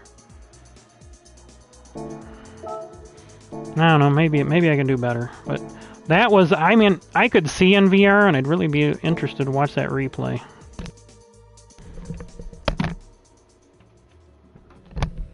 Because in VR, it looked like I had space there, and I mean the wall, it looked like I went into the wall, like the car went in the wall like a glitch. So maybe the VR, what I was seeing in VR and what the physics engine was reading weren't the same things. Again, that's one of the biggest issues with a game like this, is when what you're seeing on screen doesn't jive with what the computer sees or what the server sees. Let's get a gift anyway, make us feel a little better for two crappy races.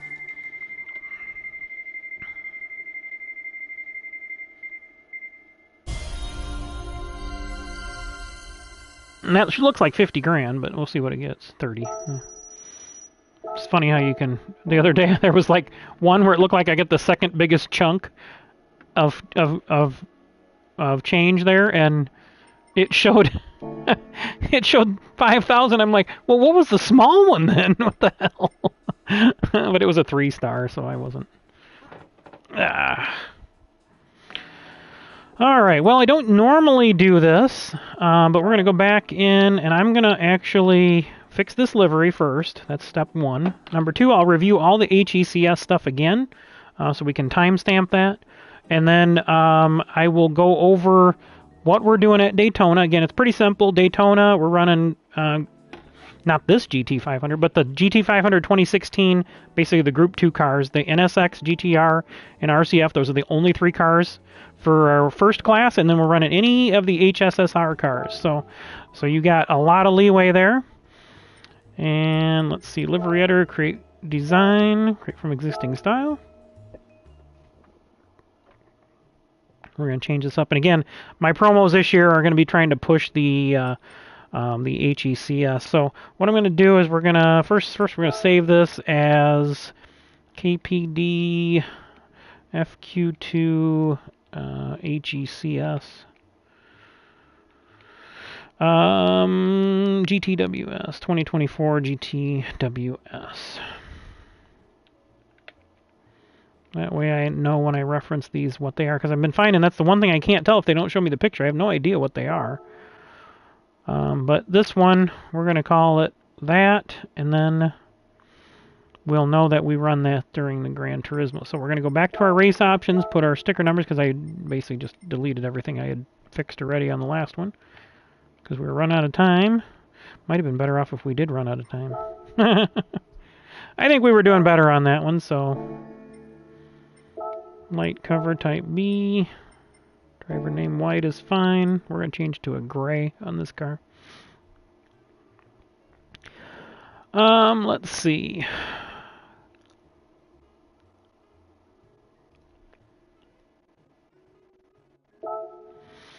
Let's do a cross promo on the windshield banner HECS. We'll reduce this down to like 440 something, somewhere in there. Yeah, that's fine. 447. And we'll do the... This at like, I would have been doing 55, I think, on this. Makes it about right where it needs to be. Alright, so there's that. And then, we were going to add a decal on the windshield banner. And we're going to put in here HECS. Thank you again, Makoto, for making these up. And let's do the other one. Oh, jeez, come on. Replace decal. We're going to use the black one, and we'll make that. Get this under collection. Let's figure out what color we want that one.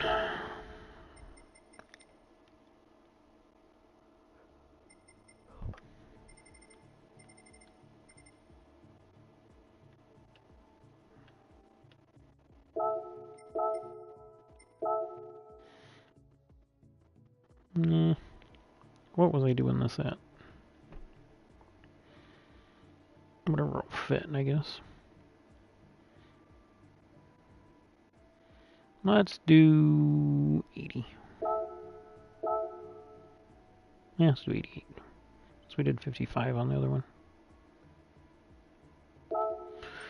Just trying to be consistent so they all look the same when I do this. What is wrong with that roof there? There's something on there that's weird. See that K right there? That's like looks like part of my logo. I might have removed it one time.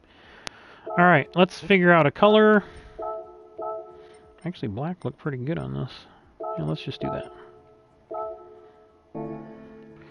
So officially, the series now is known as the KingPittdawg Racing HECS. So YouTube KingPittdawg Racing, because we are going to be cross-promoting everything now.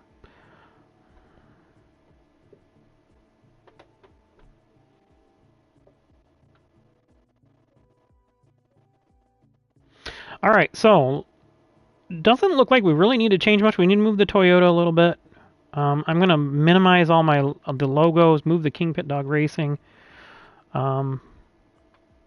Actually, you know what? No, I'm not going to. I'm going to move the KingPittdawg Racing back, make it smaller. And then we'll fix the... This was before I had the crown. This livery was made right at the beginning of GT7 here, so...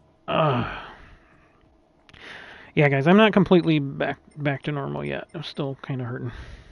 But, oh, and those who don't know, I had intestinal inflammation, which caused one of the glands that we never use to create a drainage, which ended up in causing an abscess, basically on my tailbone of right at the top of my crack. So that's why I've had such a hard time sitting. But it's draining now, so that's good. They got to keep an eye on that. So, man, at one point I couldn't walk at all. I had to like waddle, and I told everybody I looked like Jar Jar Binks because I was walking with my ankles. And it was like, me saboot, I heard the real boom bad. Muy boom bad. But, you know, hey, you know what? This is beyond... I'm beyond the area where this would be embarrassing, so I might as well just let everybody know. Alright, let's go and start fixing this livery here. We got... this will be a little relaxing for me. Alright. I don't really want the big flag on here, because, well, you know, this is a GT World Series car, so I just don't know where to put it on this car. I don't really like it there. Maybe we'll make it smaller. Let's edit that and see what that looks like if we made this smaller and put it up here like this, and kind of wave into the other flag maybe. That looks pretty good. 45, yeah, that'll work. I think we'll do that. 45 it was. And then we brought it up here and we kind of hung it out even with the old other flag. Okay. All right. That looks good. All right, what else we want to promote?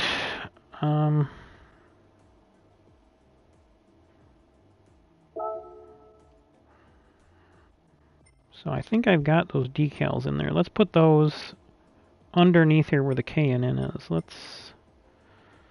I think we can keep pretty much all the other decals, but we'll move them around here. Let's do this. All right, first we gotta minimize our numbers here because I'm not gonna get rid of them, but we'll run them down to like 44 or something. Move them inside the number box.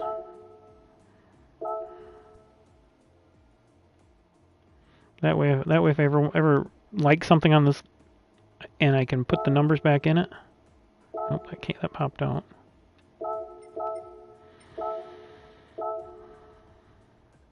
That way it'll always be there, even though it'll be hidden during the races.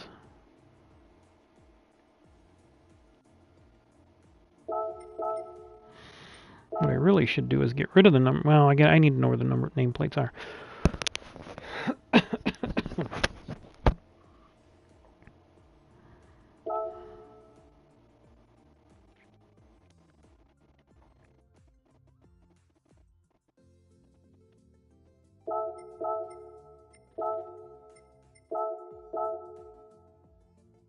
Come on. so we're going to split it in half size-wise, I guess. I didn't realize that was that until I just looked up there this time. Yeah, and it hurts to cough. Oh, good. I do have my, not really Gatorade lemonade here.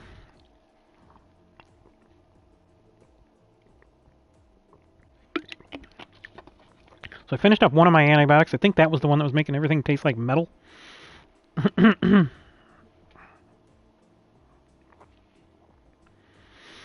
So that stuff tastes okay.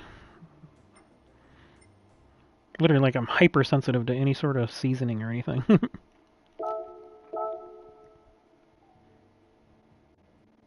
How many numbers do I have on this thing? I went extravagant. I was experimenting with these numbers. I kind of like the fade. I really like it when I use the flag. That actually looks really nice on, like that car with the, what was it, the Porsche, where the colors coincide with the German flag.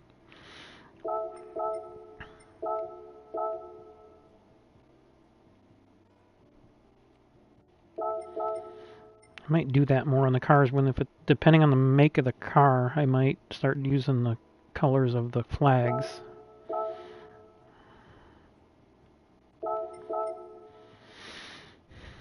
At least in there.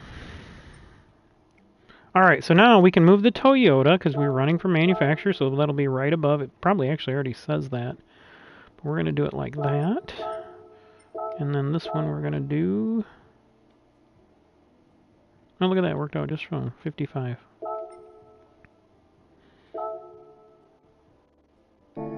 Okay. And we're driving the Supra, so that looks good down there. Let's see, what should we do here? Let's go to the hood and adjust. Hoods are always easy to adjust. Let's see. We got the Toyota up here. We're going to go with a different color, so I'm just going to leave the red for now. That looks okay.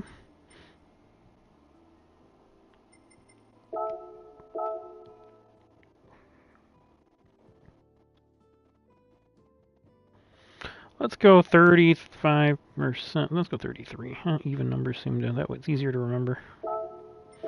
If I stay consistent, I won't have any issues. So we'll go find our crown, because this car was made before we could find any crowns in here. And I think we go about 3 points on the crown smaller. There we go. Let's take a look at that. Alright, hood is fixed. Good enough. Alright, back end. Let's go to the back end. Let's see, what do we want to do back here? We need to fix the dog. Actually, let's put the dog in the window. How much is that doggy in the window? Add layer, rear.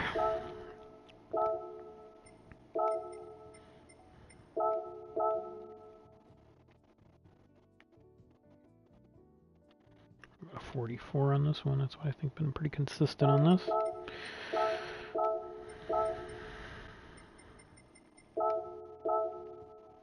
Just gonna go down to 40. There, if it's right in the ears there we go. Okay, now what I'm going to do is I'm going to lose this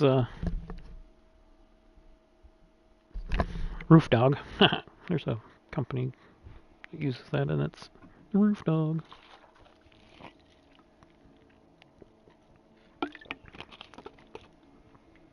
Ooh, that's really good, yeah. And all the ice melted.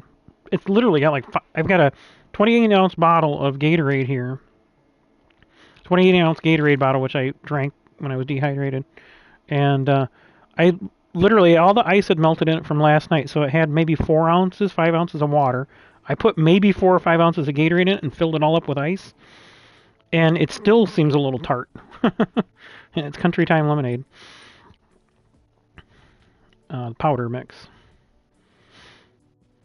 So, anyway, I'll keep going here. Let's see, what do we want to do? Let's go to the roof. Let's fix the roof since we fixed the back dog. I think we just got to go roof and find which one's which. This hasn't lit up yet. We're going to do... I think I saw... Is that it? Yeah, that's it. Okay, so we're going to replace that decal. We're going to go and put my dad's memorial stuff up here. And I'm going to spin that around 180 degrees.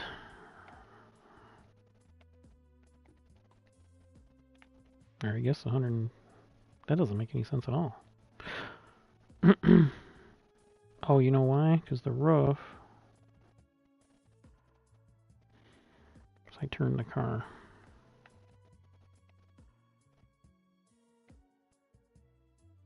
Oh man, that's hard to...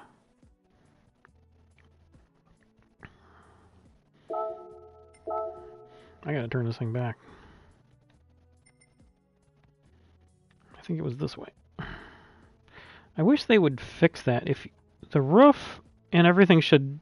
When you automatically go to the roof, it should turn the car at a 90 degrees so you can easily do that. Like, it does for the hood. And it's weird that it doesn't do it for the roof, and I think that's because it's part of the body. But this is still kind of goofy. Alright, so we're gonna go back here. Let's see where we move this. We're gonna go backwards. Nope, backwards. That's goofy. It doesn't usually do this. That's the weird thing.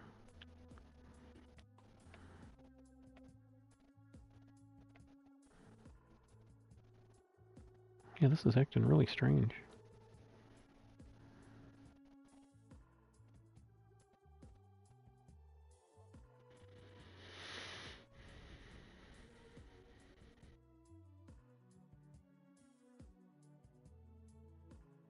Alright, so we gotta pitch that until we get it where we want it, 110 degrees, and then we gotta go, I guess this way? No. This way? No. Well, this is really acting strange. I don't really remember this doing this like this so bad.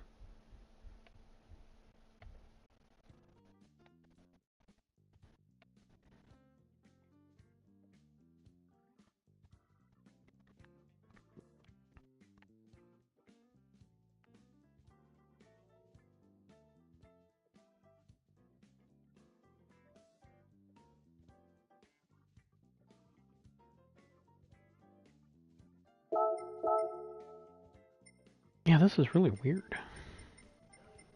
Now, is this two Toyotas or is this one Toyota emblem with the two Toyotas on it? Oh, it's this one. Okay. Let's replace decal. My dad always went with his number 44, so that's why I put that on. Which is actually, technically, I think the Lewis Hamilton number. Now, let's see if this acts goofy. No, it's not acting as goofy now. Of course, we're going to size it at 44. Only makes sense. Now, let's find that. See if we can fix that.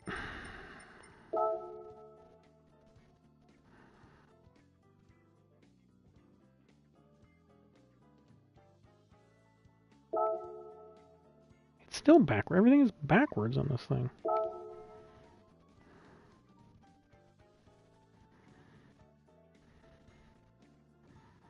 Very odd. I wonder if this was an inverted... Maybe because it was inverted, I bet. Let's do this. Let's just delete this and get rid of it, and then like, go up and create a new one. Roof. Yeah, that was... I think that's because that dog had been inverted. So let's see now. There we go. Now it's acting normal. 200 should be 270 degrees. Actually, that decal's a little crooked, so. Alright, so there's that. Okay. Alright, we got that part done. We got our flag fixed. We're going to move the Toyota Gazoo Racing. Let's move these dogs a little bit. In fact, I got an idea.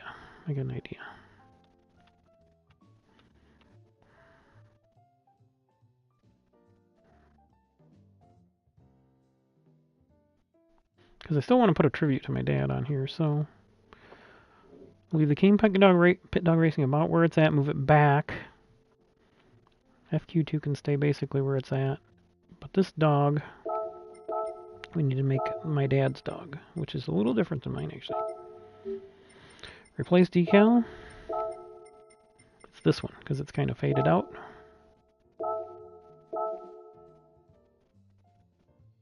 We're going to do 25. And then we got to get, let's just go ahead and replace this one while we're doing it.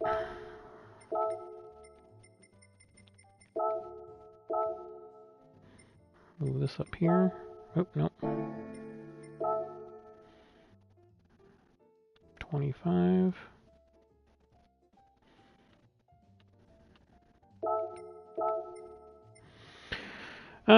Let's see. I can do what I think I got an idea here. We're going to make this, we're going to spend a little bit more time on this because I want to make sure I get it right the way I want it.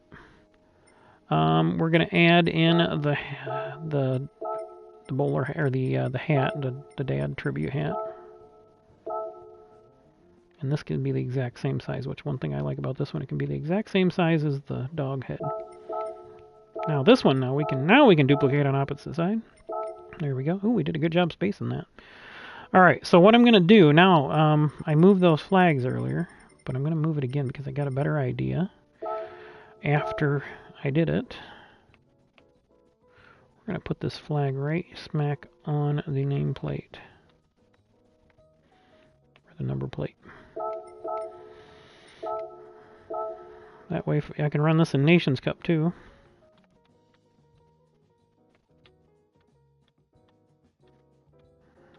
Come on, yeah, it's just moving just too much. There we go. All right, so now we're flagging. Our flag is hanging on the nameplate. I got the KingPittdawg on the front and the back. I got KingPittdawg on the back. Let's find that decal.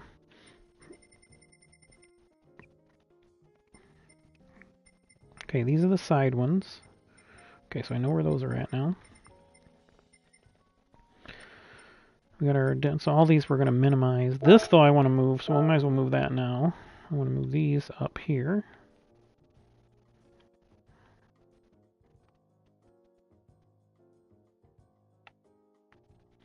It's hard to see that one, other one's there. Let's bump this up a little in size. We got some room here. Let's go to 44. Kind of a theme on this car, it seems like.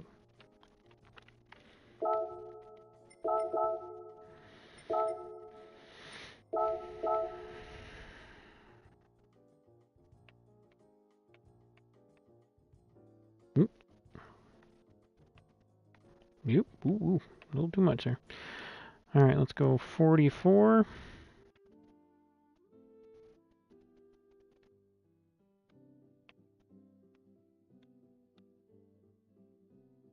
I like this song. I don't know why. I just I think it was in a commercial somewhere, and it just kind of stuck in my head. All right, we're going to stack all of these down here. We're going to make them a lot smaller. Let's go. Now we'll see. We're just going to position them out here. I'll leave the mobile one there, but we're going to drop it down. Push the K&N back.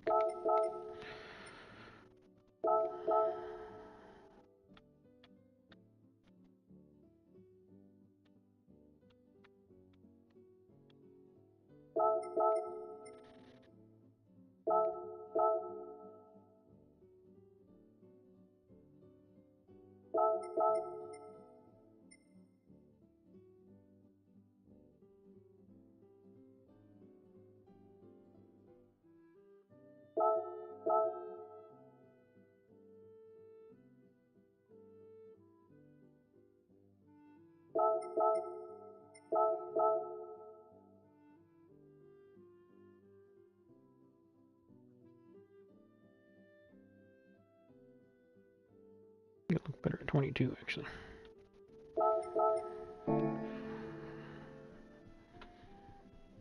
All right, that looked pretty good. We're going to lose these Brimbos to the front, or these BBSs to the front. Actually looks really good right there.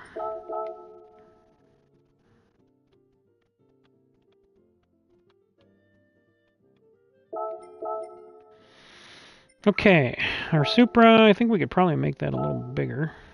Let's move it, give it a little bit of an angle. Let's go to 44. And again, see the theme of the car here.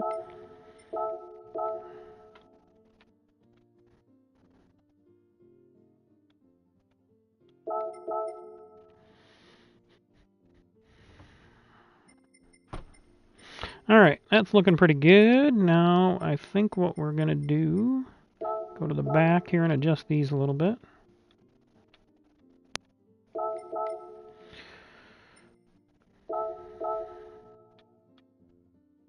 Drop that down.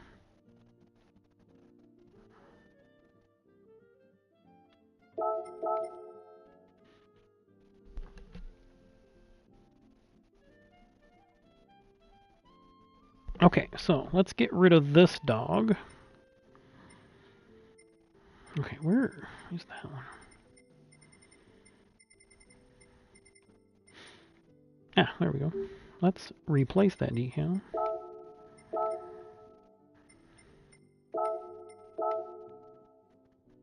Yeah, we're going to have to change color on that. Okay.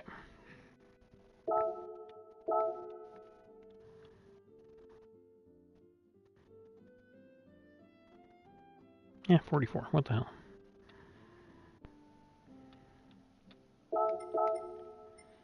Where is this KingPittdawg? That's up front somewhere. Oh, is that the one that's goofy? Yeah, there we go.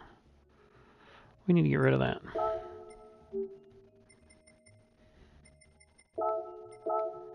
There we go. That's our goofy mess-up thing that was screwing everything up. Okay.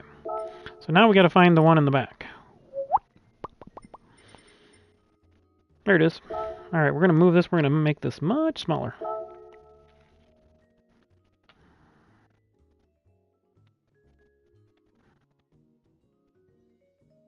And we're going to make this 24 for 2024 season. So this one is going to be 3. And we're going to promote the HECS a little bit stronger here.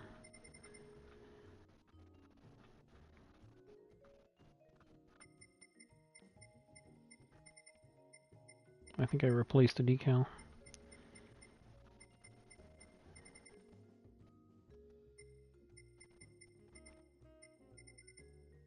Yeah, I did. Okay.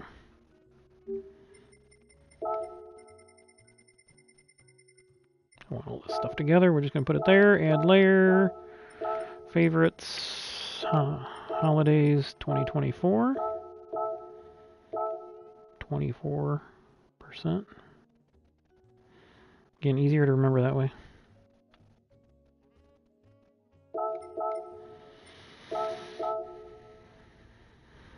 I think we're going to drop this down to 33.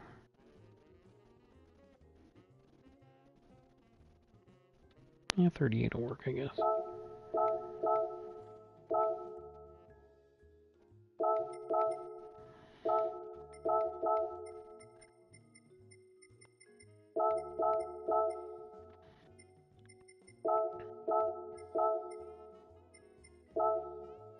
That's in favorites, FQ2 official. I wish they had a season 2. It'd be a lot easier. But it does allow me to over and put it in the exact same place every time. So again, it's 24, so we're doing 24 on the size. And then we're going to go get our FQ2 number 3. Put that, what color are we going to use here? We use gold. Alright, we're going to get it, I think we've been doing like 27 or 20, well that seems big. Maybe I don't have the season labeled out right. Let's get this right and then we'll worry about getting the season right. Okay. Because that didn't seem to work very well. Let's do 18 on the season. For some reason it's not working. Usually it worked pretty consistently when I've been doing this, so. And we'll lighten this up a little bit.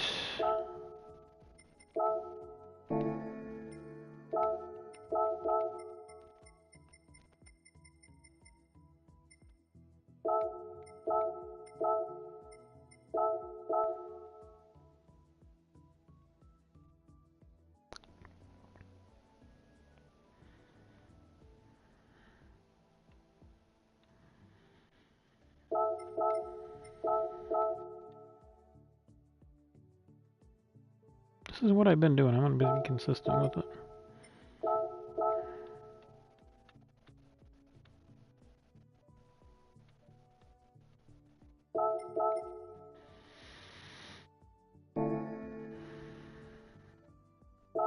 That's too much stacked up there. Where's that other?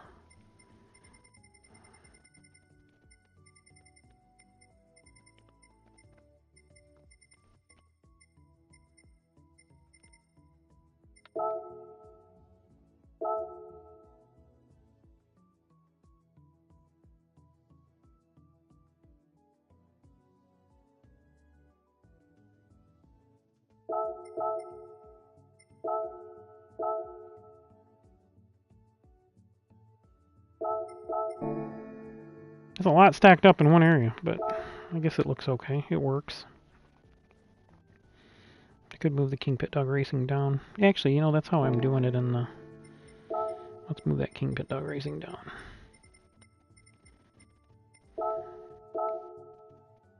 I'm doing it on the license plate thing, so we'll do that. We'll be consistent. And actually, that does space that out nicely there, so that actually works better, yeah. Okay, so that's that, and then we need to do the same thing kind of in the rear here with the KingPittdawg Racing. Let's go and finish up our decal readjustment over here. Where are we going to get to the decals we need?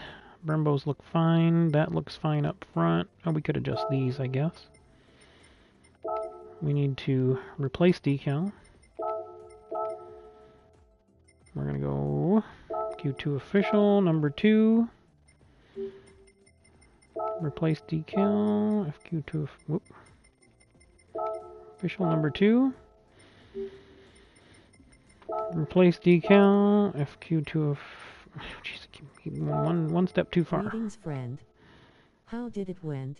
Hey, it went good, man. I didn't have to get sliced and diced, so that's one good thing.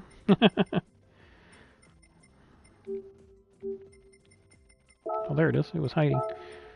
How things going, Makoto? Again, thank you for making all these decals. It's really helped make things go faster for me. I might have you make a season one. So, but I'll work on that. So far I've done tons of logos with doing it this way, so I don't want to reinvent the wheel right now.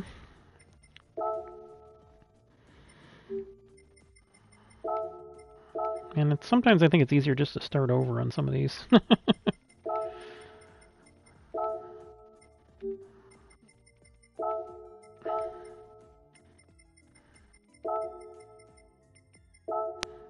Oh, come on, idiot. I put the wrong one. I jumped one right as I was... Send me a DM on Instagram with what it should look like and I'll make it. Alright, appreciate that. Q, there we go. Alright. Alright, now we gotta put everything together. Okay, the Q's can stay where they're at. Let's go to the F's. We just gotta... I want everything connected. And that FQ2 logo helps me in this, because I would have been done 5 minutes ago on this. And then these are, this one is, can't quite see it here. This one's going to be slightly bigger because it overlaps. But we don't want to cover the fact that it's... FQ2 already. You made an FQ, which works perfect because I need 2 colors. So that works absolutely perfect. Yeah, you did that already. No, I'm talking about the season part, and I'll show you that when I get to it. Let's see, which one of these is... This one's got to be adjusted yet. Boop, boop. I really like these font. I wish I could like completely store it and keep it for myself. Because I would like to be able to use it for for everything.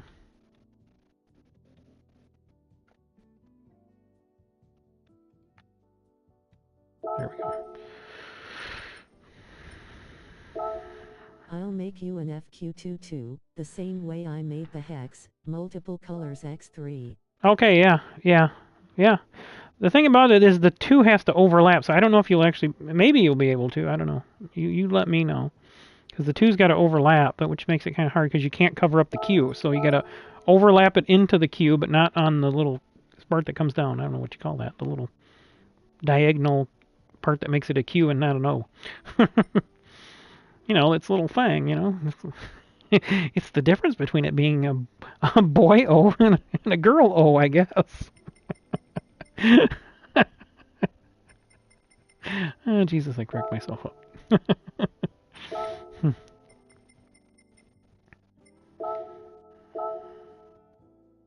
Okay, what did we do this at? 18? Oof. Giggle. What did you do to the dinos? Did you go out and lift up their skirts? No, at Jurassic Park, all the dinosaurs are girls. I have, people know me and they know. I have like all kinds of useless movie quotes in my head, so they just randomly pop out anywhere. Since the 2 is red, I can make a light and dark version, depending on the background color you have 2 version. Sure, yeah, that works. Yeah, some of the blues, when I like doing the FQ blue and the 2 red, but like on a blue car like this, it doesn't work. But then I can go back and change them. But I like having that FQ that you gave me before, because then that's the 2 colors I like to keep together, so that works perfect.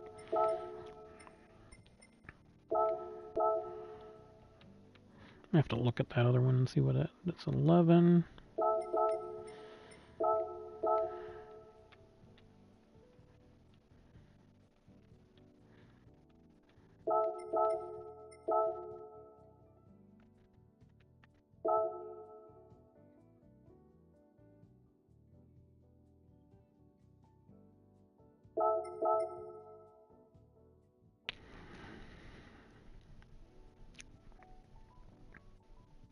I'm on my Linux right now, would need to restart the computer to get on Windows, where all my creative tools are.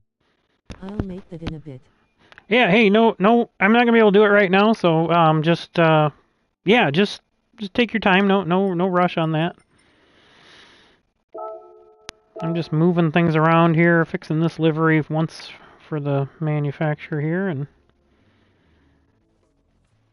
let's make that a little smaller. It actually looks pretty good there, so I don't want too much blank space on these cards, but then again, I don't want too much gaudiness either, so there's always a fine line there.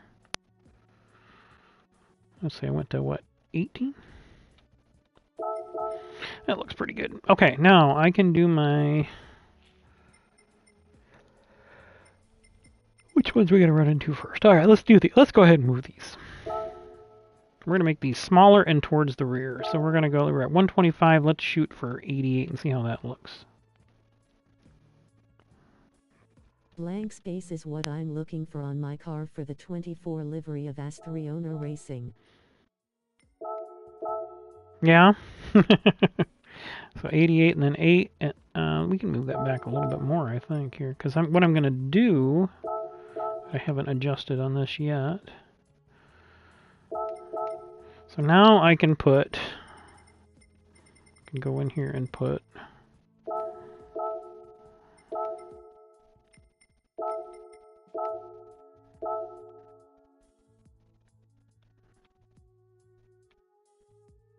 Did I do these 34, 35?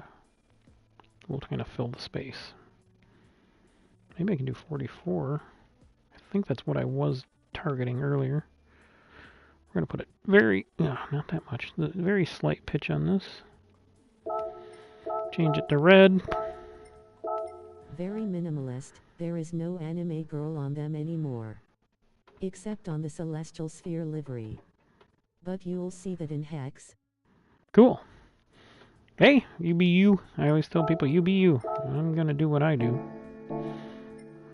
I'm not a very good conformist.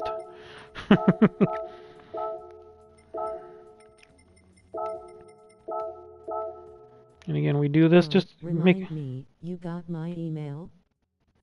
I don't know if I do or not. I probably have seen it, but I don't know if I've actually got it written down. But I'm going to start tracking everything on this. I think instead of using my one, I get 40 spam emails on a day. I'm going to use my kpderacing@gmail.com. So KingPittdawg Racing at gmail.com. If you want to send me something, because I have logged my Chromebook in under that one. So now that's how my Chromebook's going to be HECS. I'm glad I didn't have to change the name. I know I kind of was quasi glad I didn't have to change the name like getting a sponsor. So, well, there is 2 BBSs on there. KingPittdawg@gmail.com. KPDE Racing, because that's what that was what this channel was called initially. KPDE Racing. So it's KPDE RACING @gmail.com. KPDE Racing. Got you. Yep. Yes, sir. Excellent, excellent. Yeah, and anybody wants to send me, anybody wants to inquire about that, I'm going to have a little sheet made up that I can just send you all the information via email, so you can print it out if you want. So if anybody wants to send me their emails, just let me know who you are in the subject line, because I still will be monitoring spam. But just put in there HECS in the subject line, and I'll see it right away. So I haven't actually opened the email app on my Chrome yet, because I just did that about an hour before I signed on here. So, all right, let me try my season thing again, see if I can make it work here on the side. Why am I on the wrong side? There we go. I can't believe this was the only thing I could find that said season in it, in all of the decals. And I've been making this 24 as well. We tilt it just a little bit. I'll forward the email on this one then. My subject is with the team name Co, so Celestial Sphere. Okay, no problem. Oh, I can't see that very well. I'm going to change the color first.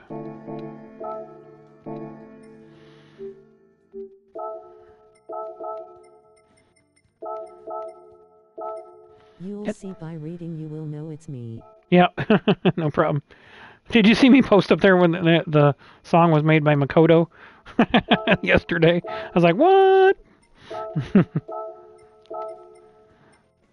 I didn't know you were so famous.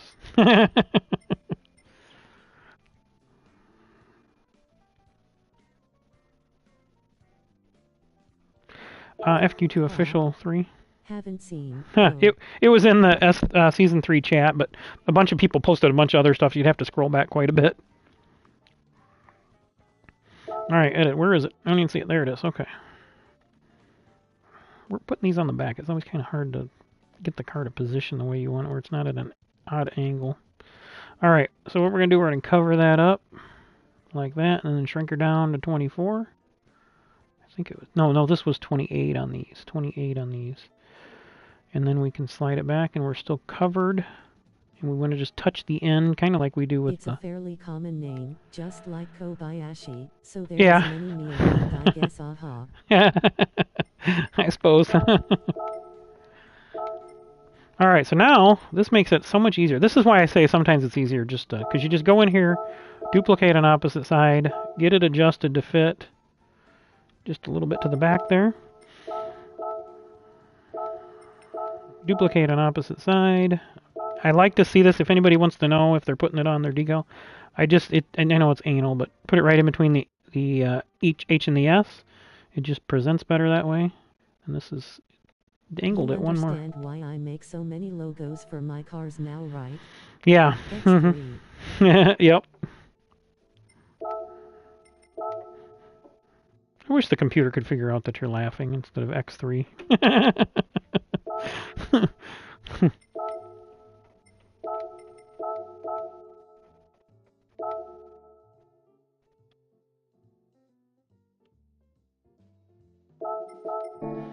Alright, so there is our logoed up back end quarter. I need to adjust that. KingPittdawg Racing. Actually, I almost don't even have to make that much smaller, do I? Well, let's experiment on this side, so we got to change it anyway. Is that one? Yeah, okay. So let's make this one like 96 and see if that fills the space a little better. 96. Okay. We're going to give it a little... Oh, no, we don't want to make too much, but we can bring it down some.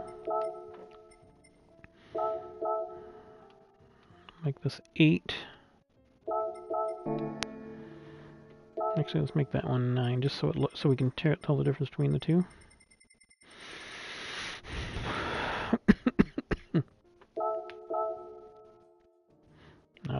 difference there doing that anyway.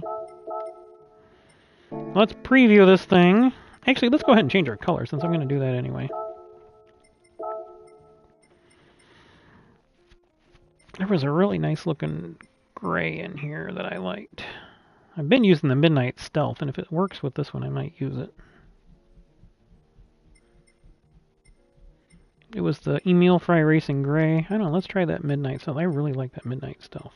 Oh, it moved on me, that's why. It's over here. This color is really slick looking. Yeah, I like it. It really looks cool. It looks almost like a black chrome.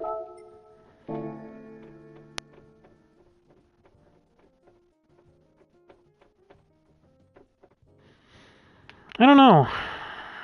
I won't have too much space up there, but... Oh. Makoto on GT. I noticed that, yeah, but I have no idea who that is. Come on, man! You could have taken credit for that. I wouldn't have known any better.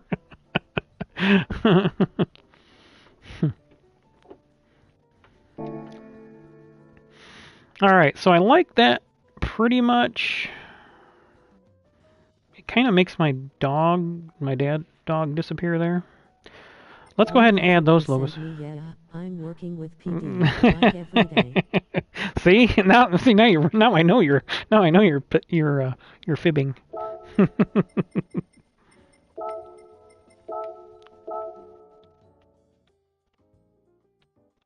Well, again, 44 has been the theme on this car, so we might as well go with it.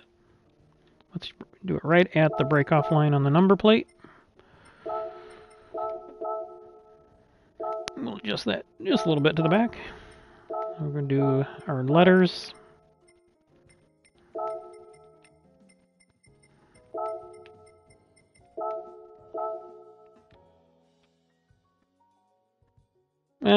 Let's see. Well, let's go 14 since that was his birthday. That's a good number. Look at how nice that looks in there. Let's put it in the middle. Duplicate on opposite side. Ooh. Nope. It's this one. I keep thinking in my head RJP, but that because I have a folder favorite named RJP, but I don't have this font in there. This is just the standard GT font. Oh, what car we starting with this weekend? Gotta get my livery done. Oh, okay. It will take some time. Yeah, because you probably didn't see my post either. 2 hours per car. Yep, so we're running, you probably already have them, the GT2 car, Group 2 cars, the 16 NSX, GTR, and RCF, and then the HECS cars, and we're going to do the draft on what you choose. I've already decided that we're going to draft the top 10 that are racing with us from last year. We're going to go from 10th to 1st to second. So Steve and I will be the last choices because we were second and first. So 10th, 9th, 8th, 7th, 6th, 5th will get to choose the cars, and if they all choose Group 2, then everybody else will be in HECS, or but we can hopefully we'll have everybody will get pretty much what they want. I always say I'm going to run these Group 2 classes because I want to see the fields full, that I'll run whatever anyway. So I really don't care at Daytona. I would almost prefer to run the HECS, but we'll see what people want to do. I think a lot of people like running the Group 2 cars at Daytona. They're pretty good to drive. They're better than driving the Group 1s. I know a lot of people don't like the Group 1s, but we have to shake things up a little bit here and there.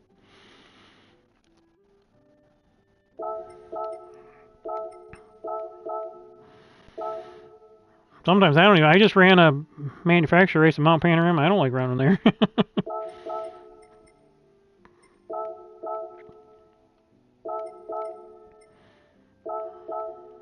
I'll probably run it again later too. Oh, I need to get all the livery done then.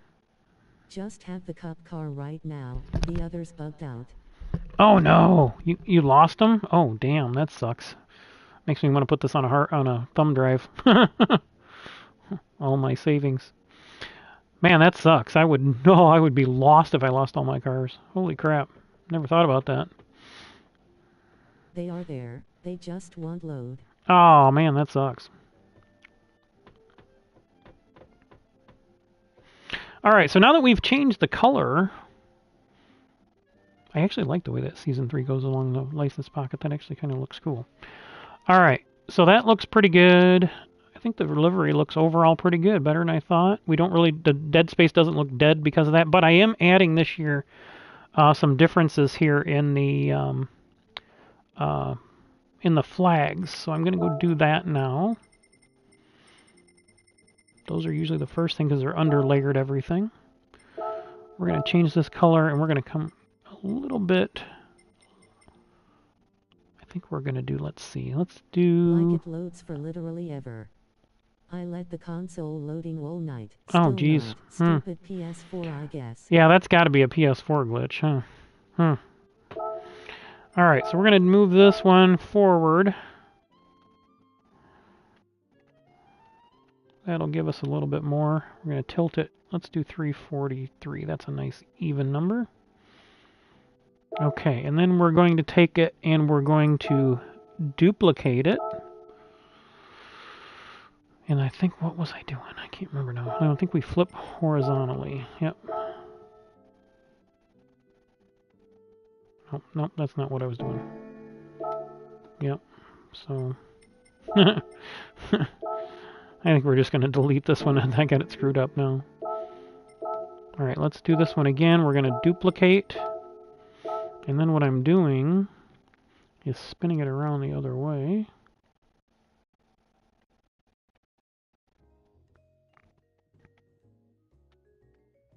Yeah, there it is. Like that. It's harder to tell this way with the livery like that. But yeah, so we're at 140.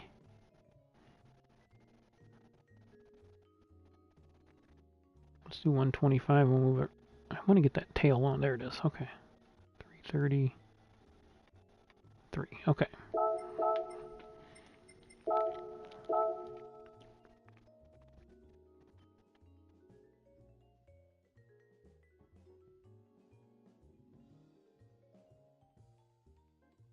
$25. There we go. Okay.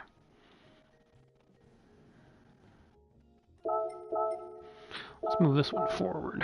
This is really different than what I've been doing because of the number plate, so I can't really see what I'm doing. And actually,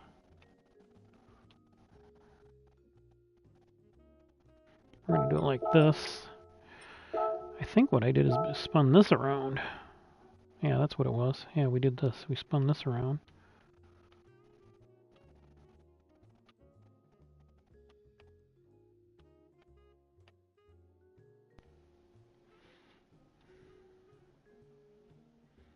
I don't know what to spin this at, though.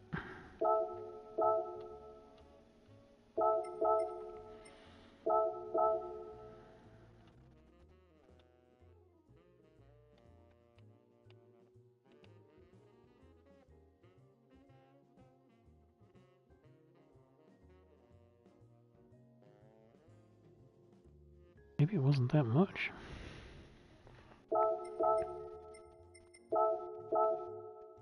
Doesn't seem to be working out very good on this car.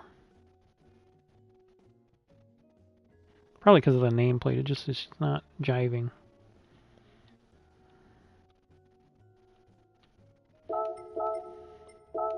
We're just gonna have to get rid of, not worry about the. There, that'll work. Alright, so let's turn this one. Actually, you know what I'm gonna do? Just make this easier. I'm just gonna delete this one. I feel stupid for forgetting that. What's HECS stand for already? Alright, so we're rebranding. It was the Holiday Exhibition Challenge Series, so now we're rebranding it to the Hobby E-Racing Challenge Series. So we're just changing the HE. Because we're not really based on holidays and we're not doing it for an exhibition. This is a E-Racing Challenge Series. So that's what I'm doing. So that's... I was trying to think of something and I didn't really want to lose the HECS, so...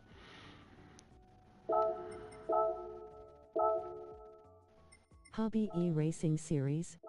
E-Racing Challenge Series, yep. Hobby E-Racing. And E-Racing would be how, like, highlighted, like HE-RACING.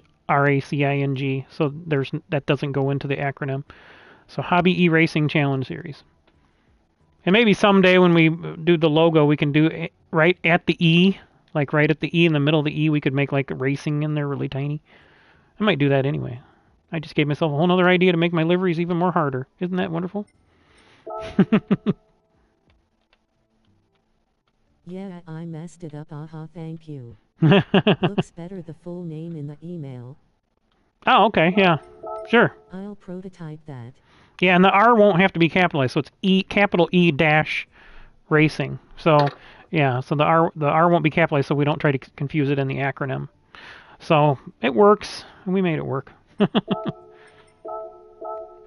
we gotta flip horizontally.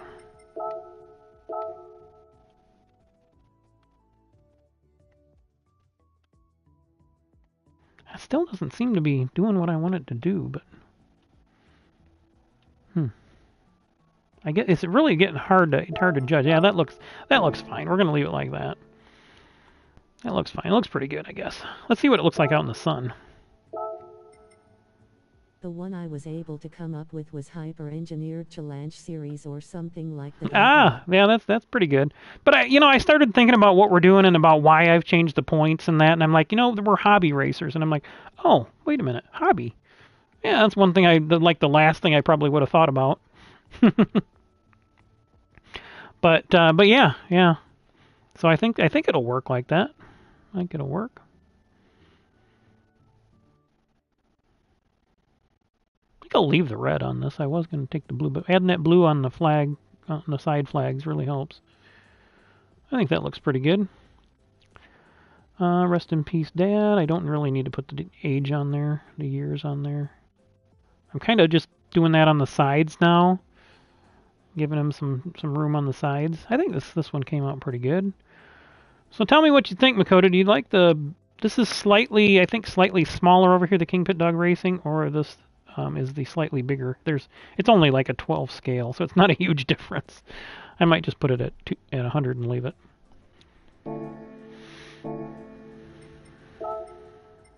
But I do need to change my FQ2s because now they're the wrong color because I made this thing black. So yeah, let's see. These can go away too. I guess they're not hurting anything. They look pretty good on there. I like that gold etching on those.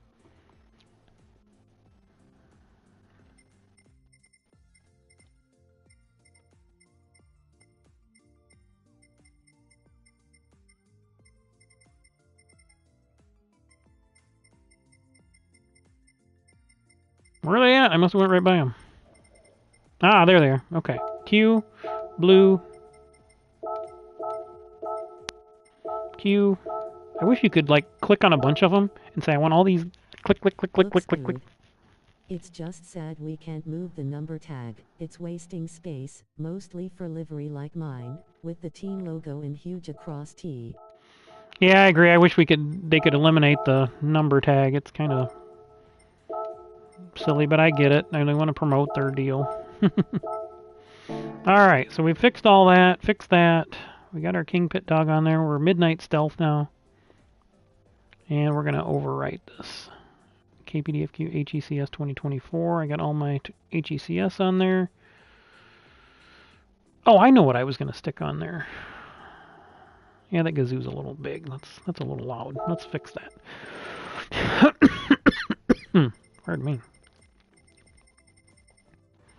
We'll find it. Just moving it somewhere else, like having an option to put it more on the back or more on the front. Yeah, I'd agree with that. Ooh, oh, you know what? Toyota's official number is 36. So let's use that. There we go. Let's go to the other side. 36. Their official Super GT number, I think, is 36. Ooh, yeah, that's much better with that little bit of blank space around it. Okay, I definitely like that. I definitely like the way it looks. I don't think I really want to blurry this thing up anymore. I think it looks pretty good. It does what I need it to do. Except, now that I've got color, that's what I was going to do. I knew there was something I was staring at when it was on the sun there. Now we can go back to our original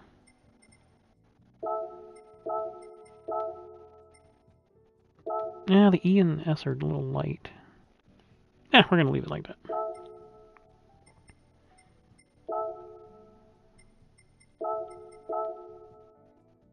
Oh, this was the black one. Let's put the red and blue one in there.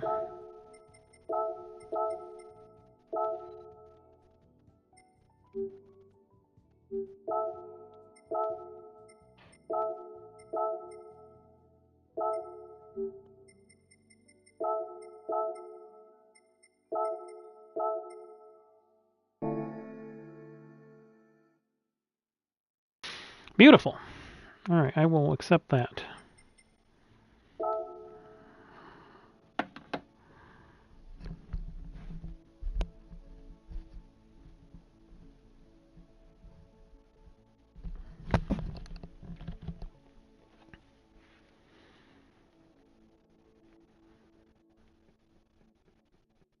Alright, email has been resent.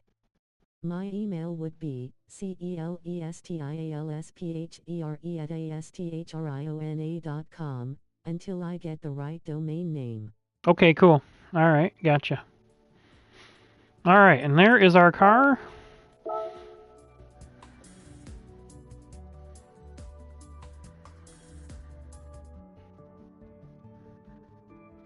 That looks really good in the light.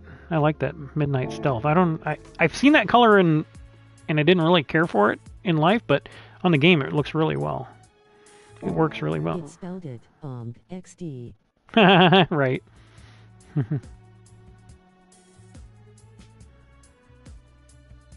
I do want to save that style. Because if I buy another one of these, I want to be able to add it to it. So I better go back and do that. Oops, wrong button. Alright, there we go.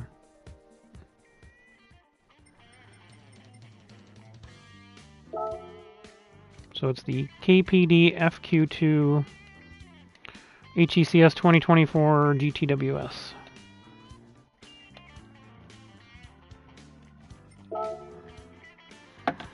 Got all kinds of stuff. The color would be the Lunar Obsidian. Only available to Asthriona Racing. That's okay. I'm not going to take your color. I will share this one though, because somebody could do this and run it if they wanted to. So I'll share this one.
Alright, and fortunately I started doing all my tags like this, so I still have to. I would like to just do KPD, KingPittdawg, and HECS, but KPD FQ2 STM, save the manuals. And then KingPittdawg, all of my tags are identical since probably 2022, maybe before that. But I did start adding in on the tag 3 just whatever I'm referencing, and that's this one in particular is HECS. So again, if you type HECS into your tags, it should come up.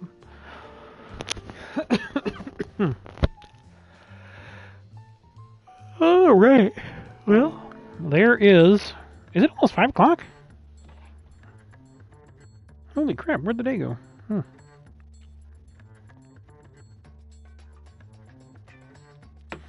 All right, well, let's change the oil while we're in here before I get out of this car till later.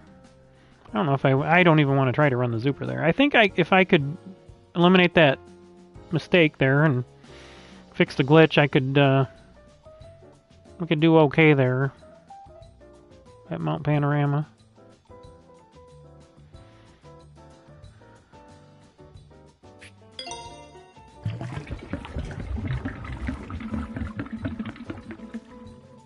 If I have another disastrous race, though, that'll be it. I'm not going to keep going.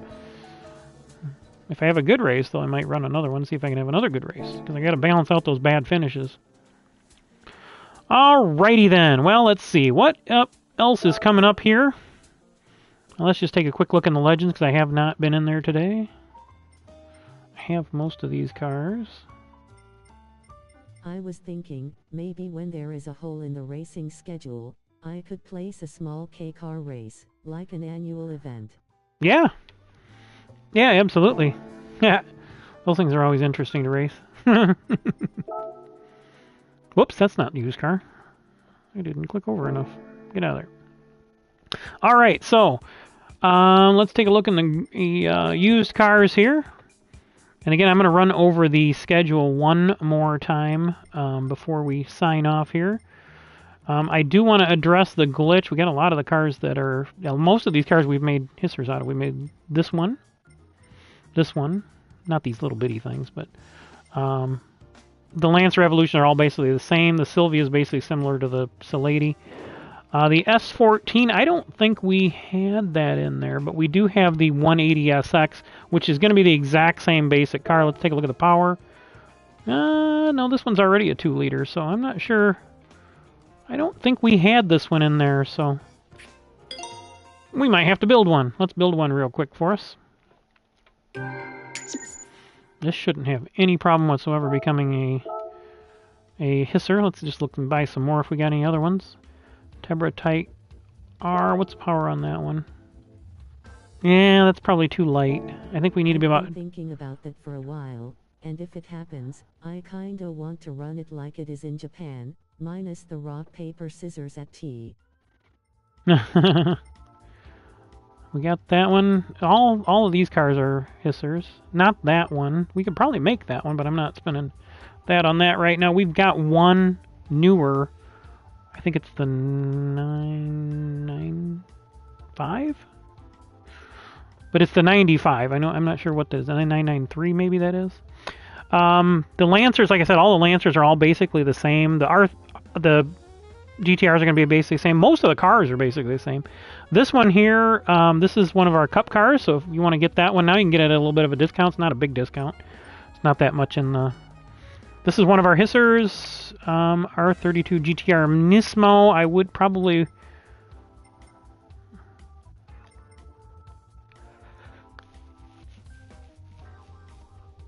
I think they'd both work. This one probably has a little bit less power, doesn't it? 306. Nope, they're the same. So those two builds should be exactly the same, depending on which one you want to buy. This one's considerably cheaper. I'd probably go with this one. The V-Spec 2, that is the one I bought and built off of this loadout. And then I bought another RZ. Yeah, it's the 95. So I think it's the 99. I don't know the Porsche model numbers on the 911s.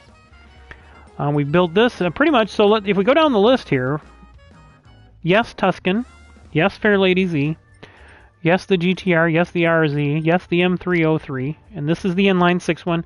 The M307 over here, this is the V8 version, so this is the one we built our Cup car off of. Wasn't going to try the Ferrari F430. We do have I did the Evolution 5 because it's right in the middle, so you can just follow that build. Just make sure the specs are right where they need to be. Add everything. And again, if you want to run one of the other Evolutions besides the 5 that I built, just let me know. I'll build one for you, just so you can reference it. So yeah, so pretty much all of these cars that are eligible, this one here, this one here, this one here, this one here, not that one, it's too light. This one here I just bought to build. My So, RX-7 FC is still in the roster. Absolutely. Yeah, and I got to timestamp it because there's like 80 cars now, but I went through all of them when I was not feeling that well the other night, and managed to get through every single one. Complete review of every single one. So, oh, right now I'm on manufacturer. So, if we go to last use, you can see my list in order. We went backwards, and we did have a little glitch here, so I'll address that here in a few minutes, which is really odd. Really odd. So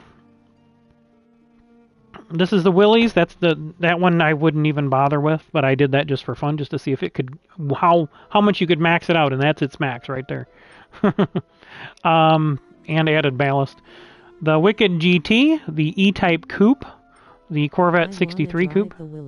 It does not go. I tried driving it in challenges. It just doesn't go. It's just a brick. The GT350, the Corvette Stingray, the Super B70, Skyline Hardtop, Mustang Mach 1, Freddy Fugu Z, the 3.0 CSL, and I built that one because that was more powerful than the stock one. The Firebird Trans Am, the Sierra RS, the Supras that I drove, the M3 Sport, the Fairlady Z, and then there's your FC, RX-7, and then we've got the GTO or 3000 GT VR4 here in the US, the Delta Integrale Evoluzione. I built the 190E Evolution. That one works right into the specs nicely and has a nice PP. And then I gotta go back to these cars and start switching the wheels because I didn't realize it until right about here that I was switching the wheels on them. And it was saving them. So, actually, you know what? I don't think they did save them. Now that I'm looking at these are the ones I had those wheels on. Joke again. Yeah, I know. There's always PP jokes. That's why I didn't name I called them loyalty points and not participation points, because anytime we talk about PP here, everybody just goes crazy with the dad jokes. So, so again, the Celica GT4, the R32. You could also build an R33 because I did build an R34, which you already. Oh, we'll get to that one because we're going ascending instead of descending order on the year. Here's the portion. It is the 993. I can't believe I actually got that right. That car barely gets in under the specs. The 180SX here. That one is basically the same as the Salady over here, but if you'll notice when I build these, if you go to the build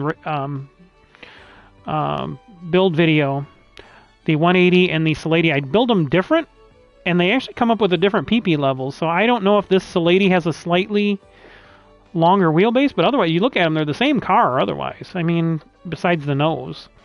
So maybe that creates more downforce. I'm not sure. I'm not sure why there's such a disparity between those two cars. Because again, when I went through these cars in the build, I set everything in the middle.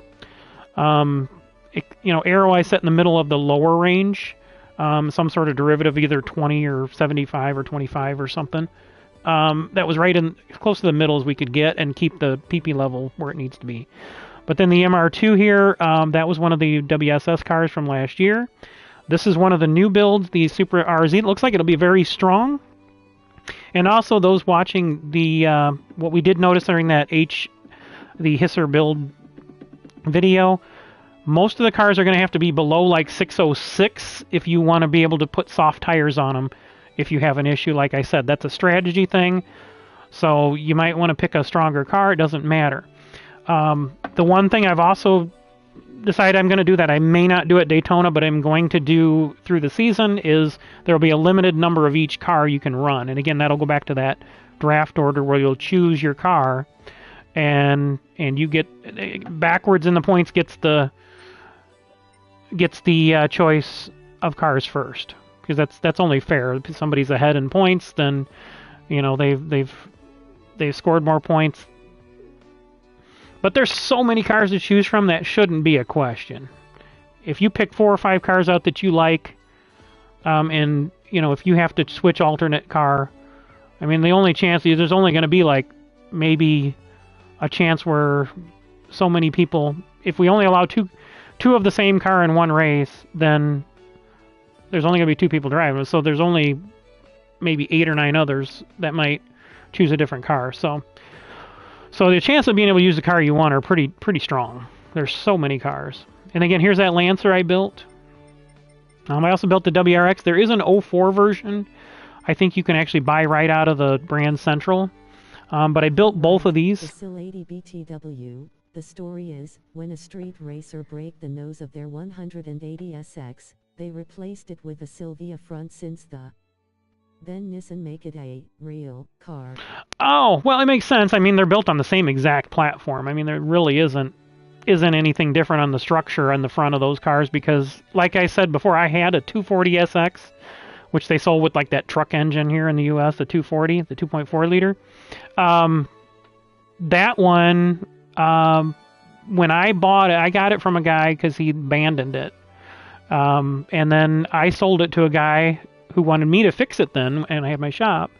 And he brought in a right-hand drive front end that he had shipped over for the parts. So we used that, straightened the structure out of the car, and replaced all the damaged parts and fender. And it was already black, so the car was black, so it worked good. He didn't have to pay for any painting, just where I put the structure in. I kind of touched up everything around where we welded and pulled everything, and he had all the new pieces. And it was neat till having that right-hand drive front end there, because I'd never realized everything else was the same before then. I thought you had to like switch your foot, like you were giving gas with your left foot and so on. I never knew that before. I always just assumed that it was backwards. I'd never been in a right-hand drive car at that point. So to continue on the list, since we got to 2000 now, we got the S2000, which should be a good car. You can see the PP levels there. Yeah, and I never knew that. I always thought you shifted backwards, but then I thought about it once I got more practical about it in my mind. I'm like, well, you certainly wouldn't. The shifter isn't going to be any. The transmission isn't going to be different. The only thing they do is flip everything from one side to the other. So I was like, yeah, so it makes sense that everything is the same. You don't want to reinvent the wheel. So, but I never really understood that because I always just thought it was just the opposite. Everything was the opposite. So, but it makes sense. So that's why you can drive a right-hand drive car without that much. The only difference is you're reaching out to get your lower gears on a right-hand drive car, where in the US you're pulling in on your shifter to get your your lower gears. So it's just a little bit of an adjustment. So again, let's keep going here. 2000 Tuscan Speed 6, the NSX02, and that one is really pushing the limits. So you really got to be careful with that one. The Silvia Spec R Aero, the RX-7FD, and that one again is one you won't be able to run through. At 60702, you're not going to be able to run soft tires on that car, but it will perform well. So you're just going to have to know that you may lose a few fast laps here and there.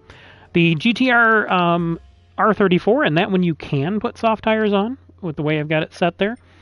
The M303, and that is the that one's barely getting in under the number there. So you have to be real careful setting that one up.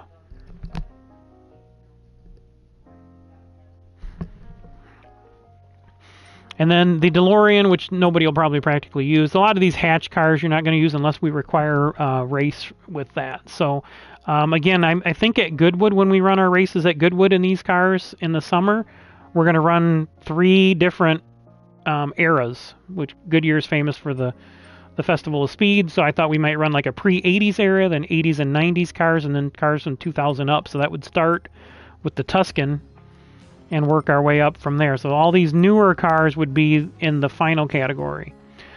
So again, you can go through the list here. Again, these hatches like the Me Too and the DS Racing, they suffer a little bit because you got to add weight to them. But the Scirocco is right in its sweet house because we don't have to really add but 1 kilogram of ballast on that one, I think. And again, same thing with the Me Game. We have to add a little bit of ballast on that one so it drags its numbers down, but it should perform very well. The RX Spirit R performed well in these Hacer cars, but again, you're pushing the limits, so you got to be really careful about that. You won't be able to run soft tires on these cars. And I am going to set the rooms to 616, as I said. just to give that little bit of leeway in case your settings don't allow it to get quite under that number. So again, this Crown Athlete, don't be surprised, this is the V6 version. So this is basically the Cup car without the engine swap and with the fully customizable manual transmission, as opposed to the fully customizable racing transmission. And again, the brakes on the Cup cars are ceramic, where these HSSR cars, the hissers, use the racing brake kit. So we got the Genesis Coupe. This is one Keith inquired about, the A45 AMG, and that one I think suffers a little bit because you have to add a little weight and restrict it quite a bit because it's a pretty powerful vehicle to start with, but it should drive very well. It does have a 7-speed manual, and just because that's something I did find out testing it. So you could have some advantage if you wanted to use that 7-speed or not use the 7-speed. So touching on gears there, I don't want any individual gear adjustments on these cars. We're trying to BOP these cars, so we're not going to have individual gear adjustments. You can adjust the final number, so you can adjust that wherever you want. So if you want to burn up through your gears and leave one that you don't use, you can do that. Whatever's allowed on that slider in the adjustment. And I'll touch on that when we build this Silvia here. But I'm going to go back through these. We're almost done with the whole list here. The TTS Coupe, the 14, the 09 build would be very similar. You can run that one. This is the 14 WRX. Again, there's a 04 I think you could build, which is going to be similar, just set up like this car, and the 99 up there. So the Focus ST, again, these cars all run around 600 pp, are going to be really competitive. Some of these that you have to add weight to will probably drive nice, but they may be a little slow in areas, so keep that in mind. Alpine, a good driving car, but we did have to add some weight. The M2 competition here, I can't remember, there was some special circumstance on that one, and I don't remember what it was. The Mazda 3 all-wheel drive one, we did have to do some engine mods on that one. So that brings me to the Supra here, which this is the only acceptable Supra for those who missed the video the other night. This is the 2J swapped Supra, and the reason that is because the 2J is slightly less power and heavier. So that brings the PP level down. You can see it still barely gets in under the number. So I got a few more cars to review here, and then I'll go over the reason the RZ19 doesn't work. So the Yaris here, again, that's going to be a little bit less performance than your Corolla because you have to add a little bit more weight. Otherwise, it's the same driveline. And then the Civic Type R. This one, again, good numbers on that one. Of course, these were kind of the meta car during our Winter Sprint series. The Subiyotas here, the BRZ and the GR86. And then we've got the Corolla Morizo. Again, that's basically the same driveline as the GR Yaris, but you're dealing with a car that's got a longer wheelbase on it. So you might be better off in this in certain tracks. And we had to add a little bit more weight on the Yaris. So then this was a car we built the other night that I added in late. This is the most recent car you can build here besides the Morizo, and that is the Civic Type R 22. And that one, again, good numbers on that one. That one's going to be right at that point where you might be able to put soft tires on depending on how you got it set up if you have a problem. So to step back on that, what I've told people from time and time again is medium tires is our spec tires, but you can run any tires you want, but you have to run medium tires. So if you were to have an issue where you spun out or something, come in the pits, change into some soft tires if your car allows it, and see if you can set that fast time. So that's a bonus point. That I don't give a lot of bonus points out anymore in this series because only fast lap, only things that I can see in purple and the races, I'm going to give bonus points on, and then you're going to get a bonus point for winning an event. But otherwise, our standard bonus points are just the start bonus for after the die roll inverts, those 5, 4, 3, 2, 1 from 5th to 1st. I'm sorry, from 1st to 5th is 5. First would be 5 points, obviously. And then you've got the points for the qualifying and main race qualifying. So those go into race 1 of each night.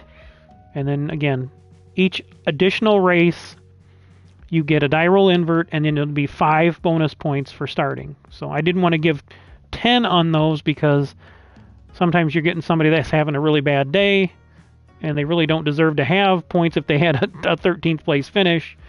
But if they get that start bonus, that's also a wild card in there. So, all right, so that brings me to these two cars right here. The GR Super RZ19 I have decided not to allow. See the horsepower number on this one right there?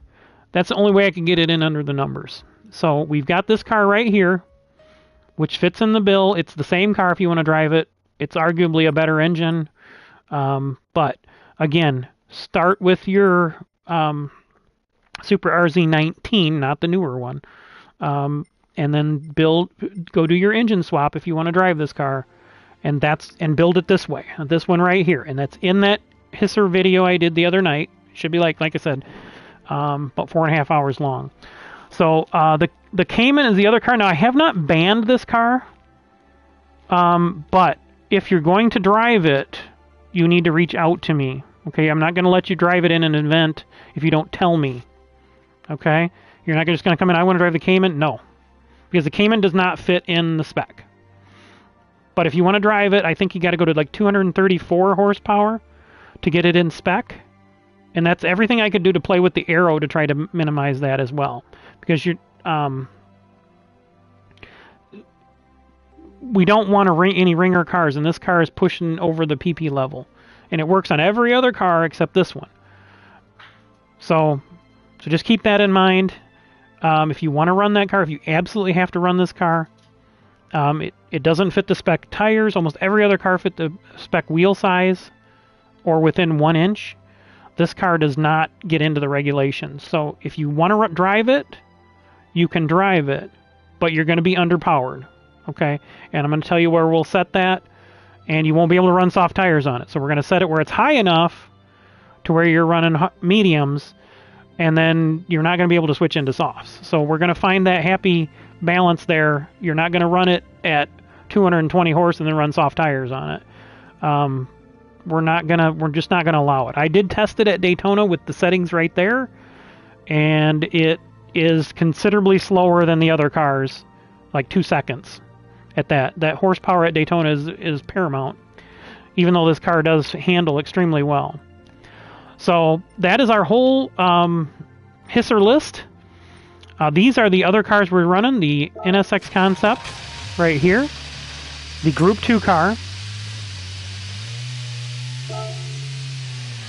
Okay, so that's that one. And then we also have, we got to roll way down to it now, the GTR. Okay, so there's your GTR. And then the other one is the RCF, which is right down here.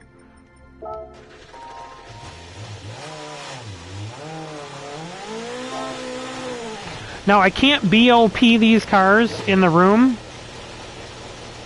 so we'll have to see how that works, but just understand when you drive those, there is a considerable performance points difference on those cars when you're driving them. So we may have to adjust that after our first racing night, but we'll see how that works. That's why we run qualifying night and qualifying heat races, so we can make our final adjustments to the car. Because at this point, I'm probably going to set the room at like 840, because that should kind of balance out the GTR and the NSX a little bit. But the NXS does have a much higher performance points than the other two cars, so we're going to have to be careful with that. I'm not going to let the NSX be I don't really want to stink up the show with the NSX. So, again, 2 groups Friday night starting this weekend. The 2 for 1 hour and 24 minutes of Daytona, and that will be here live on KingPittdawg Racing. We'll be running the lobby right down so here. Much choices. And yet the truck can only move 2 cars. Good thing you can compress them. Carrying them in a suitcase. What was it, like Hank Pym, right? We do these little Pym, what do you call that? I can't remember what all that was called.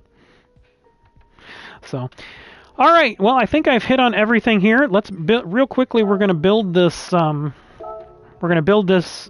Oh, I'm not in it. I got out of it. Whoops. So we'll real quickly run through about as fast a build as you'll ever do on an HSSR car. But this is the S14, which we had not built before.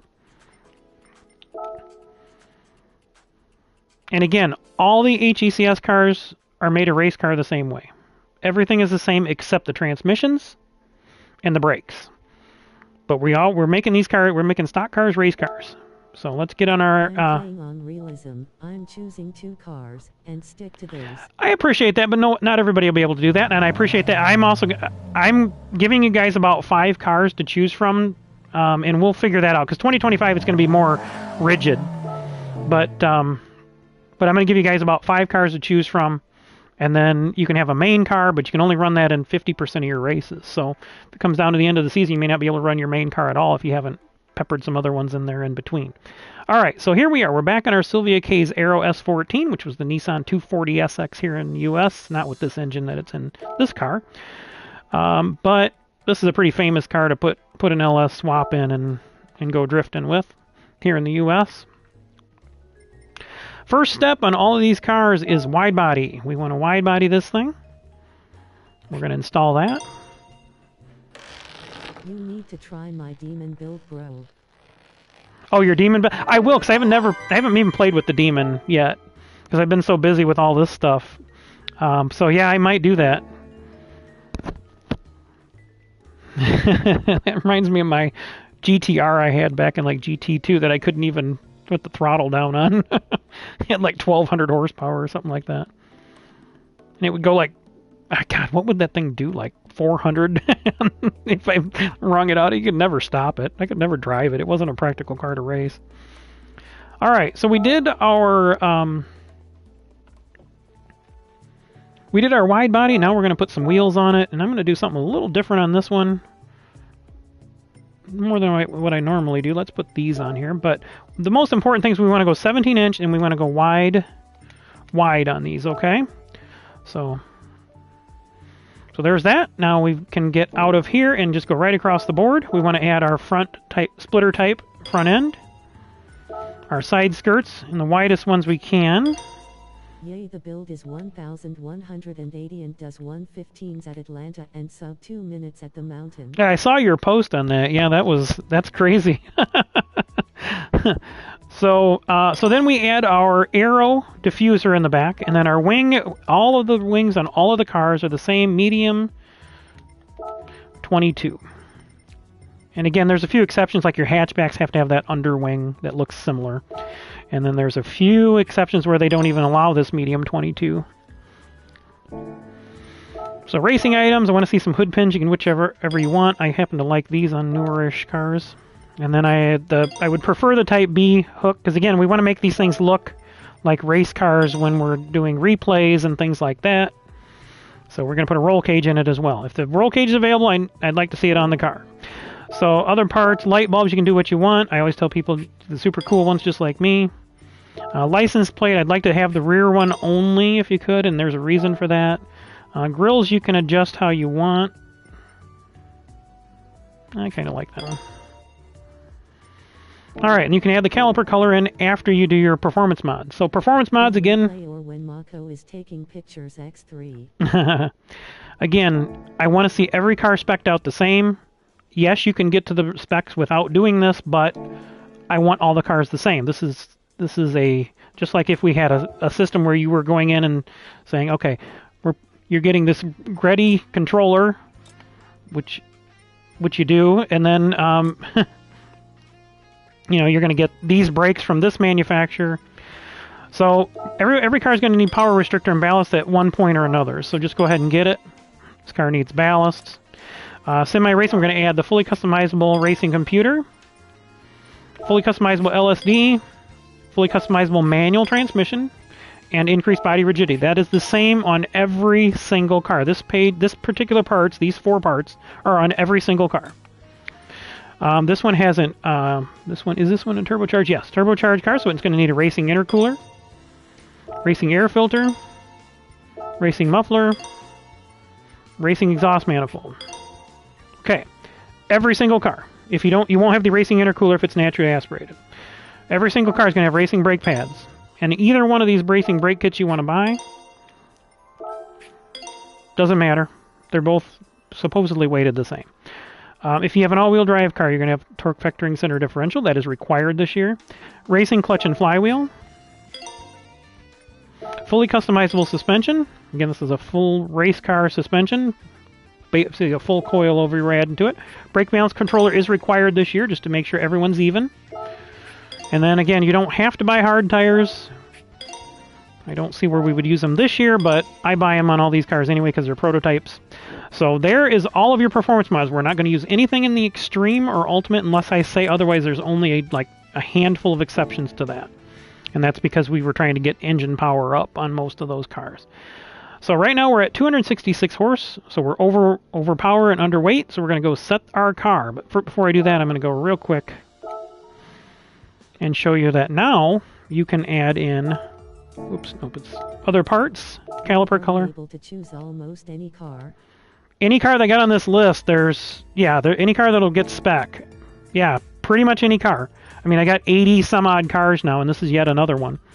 So again, we're going to set this, and we're going to put HSSR HISR spec, because this is just a prototype car, so I'm going to save that style.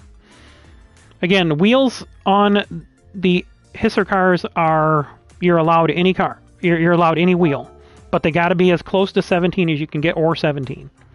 Okay, 17 would be the spec wheel and tire if we could do that, but there's a few exceptions. Some you can only get to 18 as the smallest wheel and tire you can put on there. But again, I'm not specking the wheels on here. Wheels are spec on the Craftsman trucks and the Cup cars, and those are because I want everything on an equal surface on those cars, equal playing field. So there is your Sylvia K's Aero built. Now you can see where the performance points are on this car right now, without adjusting it, and they are at 590. I couldn't get a Viper to work, no, because I can't get a Viper down to 255 horse. But I am looking at the possibility of putting a Viper in the Cup cars. Yep, I'll be up. So yeah, so that is basically, yeah. Well, you can drive it. We might be able to drive it in the Cup cars here. We'll figure that out this year. It's not going to be ready for Daytona, but we're going to be running multiple races in the Cup cars. So, again, what I always do is set up a sheet, and I just put, again, like I just did. Oh, I didn't delete, that's why. It's like, what the heck's going on here? It's not letting me do it. Alright, so, what I've been doing with all of these cars is just setting these at 10 over the bump stops. Well, your boy is back free every race day. Cool! And I've been setting these in the middle. Actually, I've been setting almost all of them at 6. And just setting everything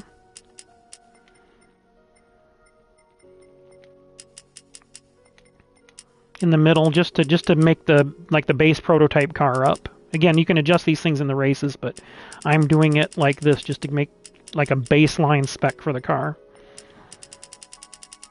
Again, I've changed my mind on this several times. I had to go through every one of these cars and do this, so. And again, I've zeroed these out. I used to add some to these. It doesn't make a massive difference. Again, we're putting this somewhere right about the middle, 75, some derivative if we can. That's actually perfect. Now, we got to add our ballast to get up, so I think we're going to need about 20-something on this one, 28. Oh, that's way too much. So it's 20, okay. And again, you can move the ballast to the back. That's going to increase your performance points because it balances this car out a little bit. So we went back up on the performance, but now we got to drop our power down. I think we're going to have to go to 97 on this one. Oh, nope. 96. So we can run this one at 96 on the power restrictor. And then you can see with the ballast there. And again, top speed, this is our only adjustment on the Transits. You can adjust them, but we're not allowed to. Okay? So just making sure everybody follows that rule. All right. So this car, actually not too bad, 594.32 after we adjusted it on the performance points. So you could probably play around with your aero if you weren't too concerned about aero and your settings and get a little bit few more numbers out of that. But as you can see, this one clearly gets into the area where you can run softs if you get into one of those situations like I talked about where you want to try to get that fast lap bonus after you had an issue. So, all right. That's it. That's a build, a full build on an HSSR car. Again, all the cars are basically the same. The Cup cars are going to be a little bit more technical as that we're trying to BOP those. And we're now adding in the RCF and the M3, along with our Crown, engine-swapped Crown, and the Camaro and Mustang GT3 50R. You could still try to run the Mustang GT if you wanted, but I don't think it's going to be competitive. If you do decide you want to run the Mustang GT, I'm going to give you a shot. So I'm going to give you more power and less weight, but it's a glitch in the game. They boost the Chevy and minimize the Ford. I don't know why. The cars in real life perform very similar. So that's it for this video, guys. Thanks everybody for hanging around. Don't forget to hit that like button, subscribe, hit that notification bell.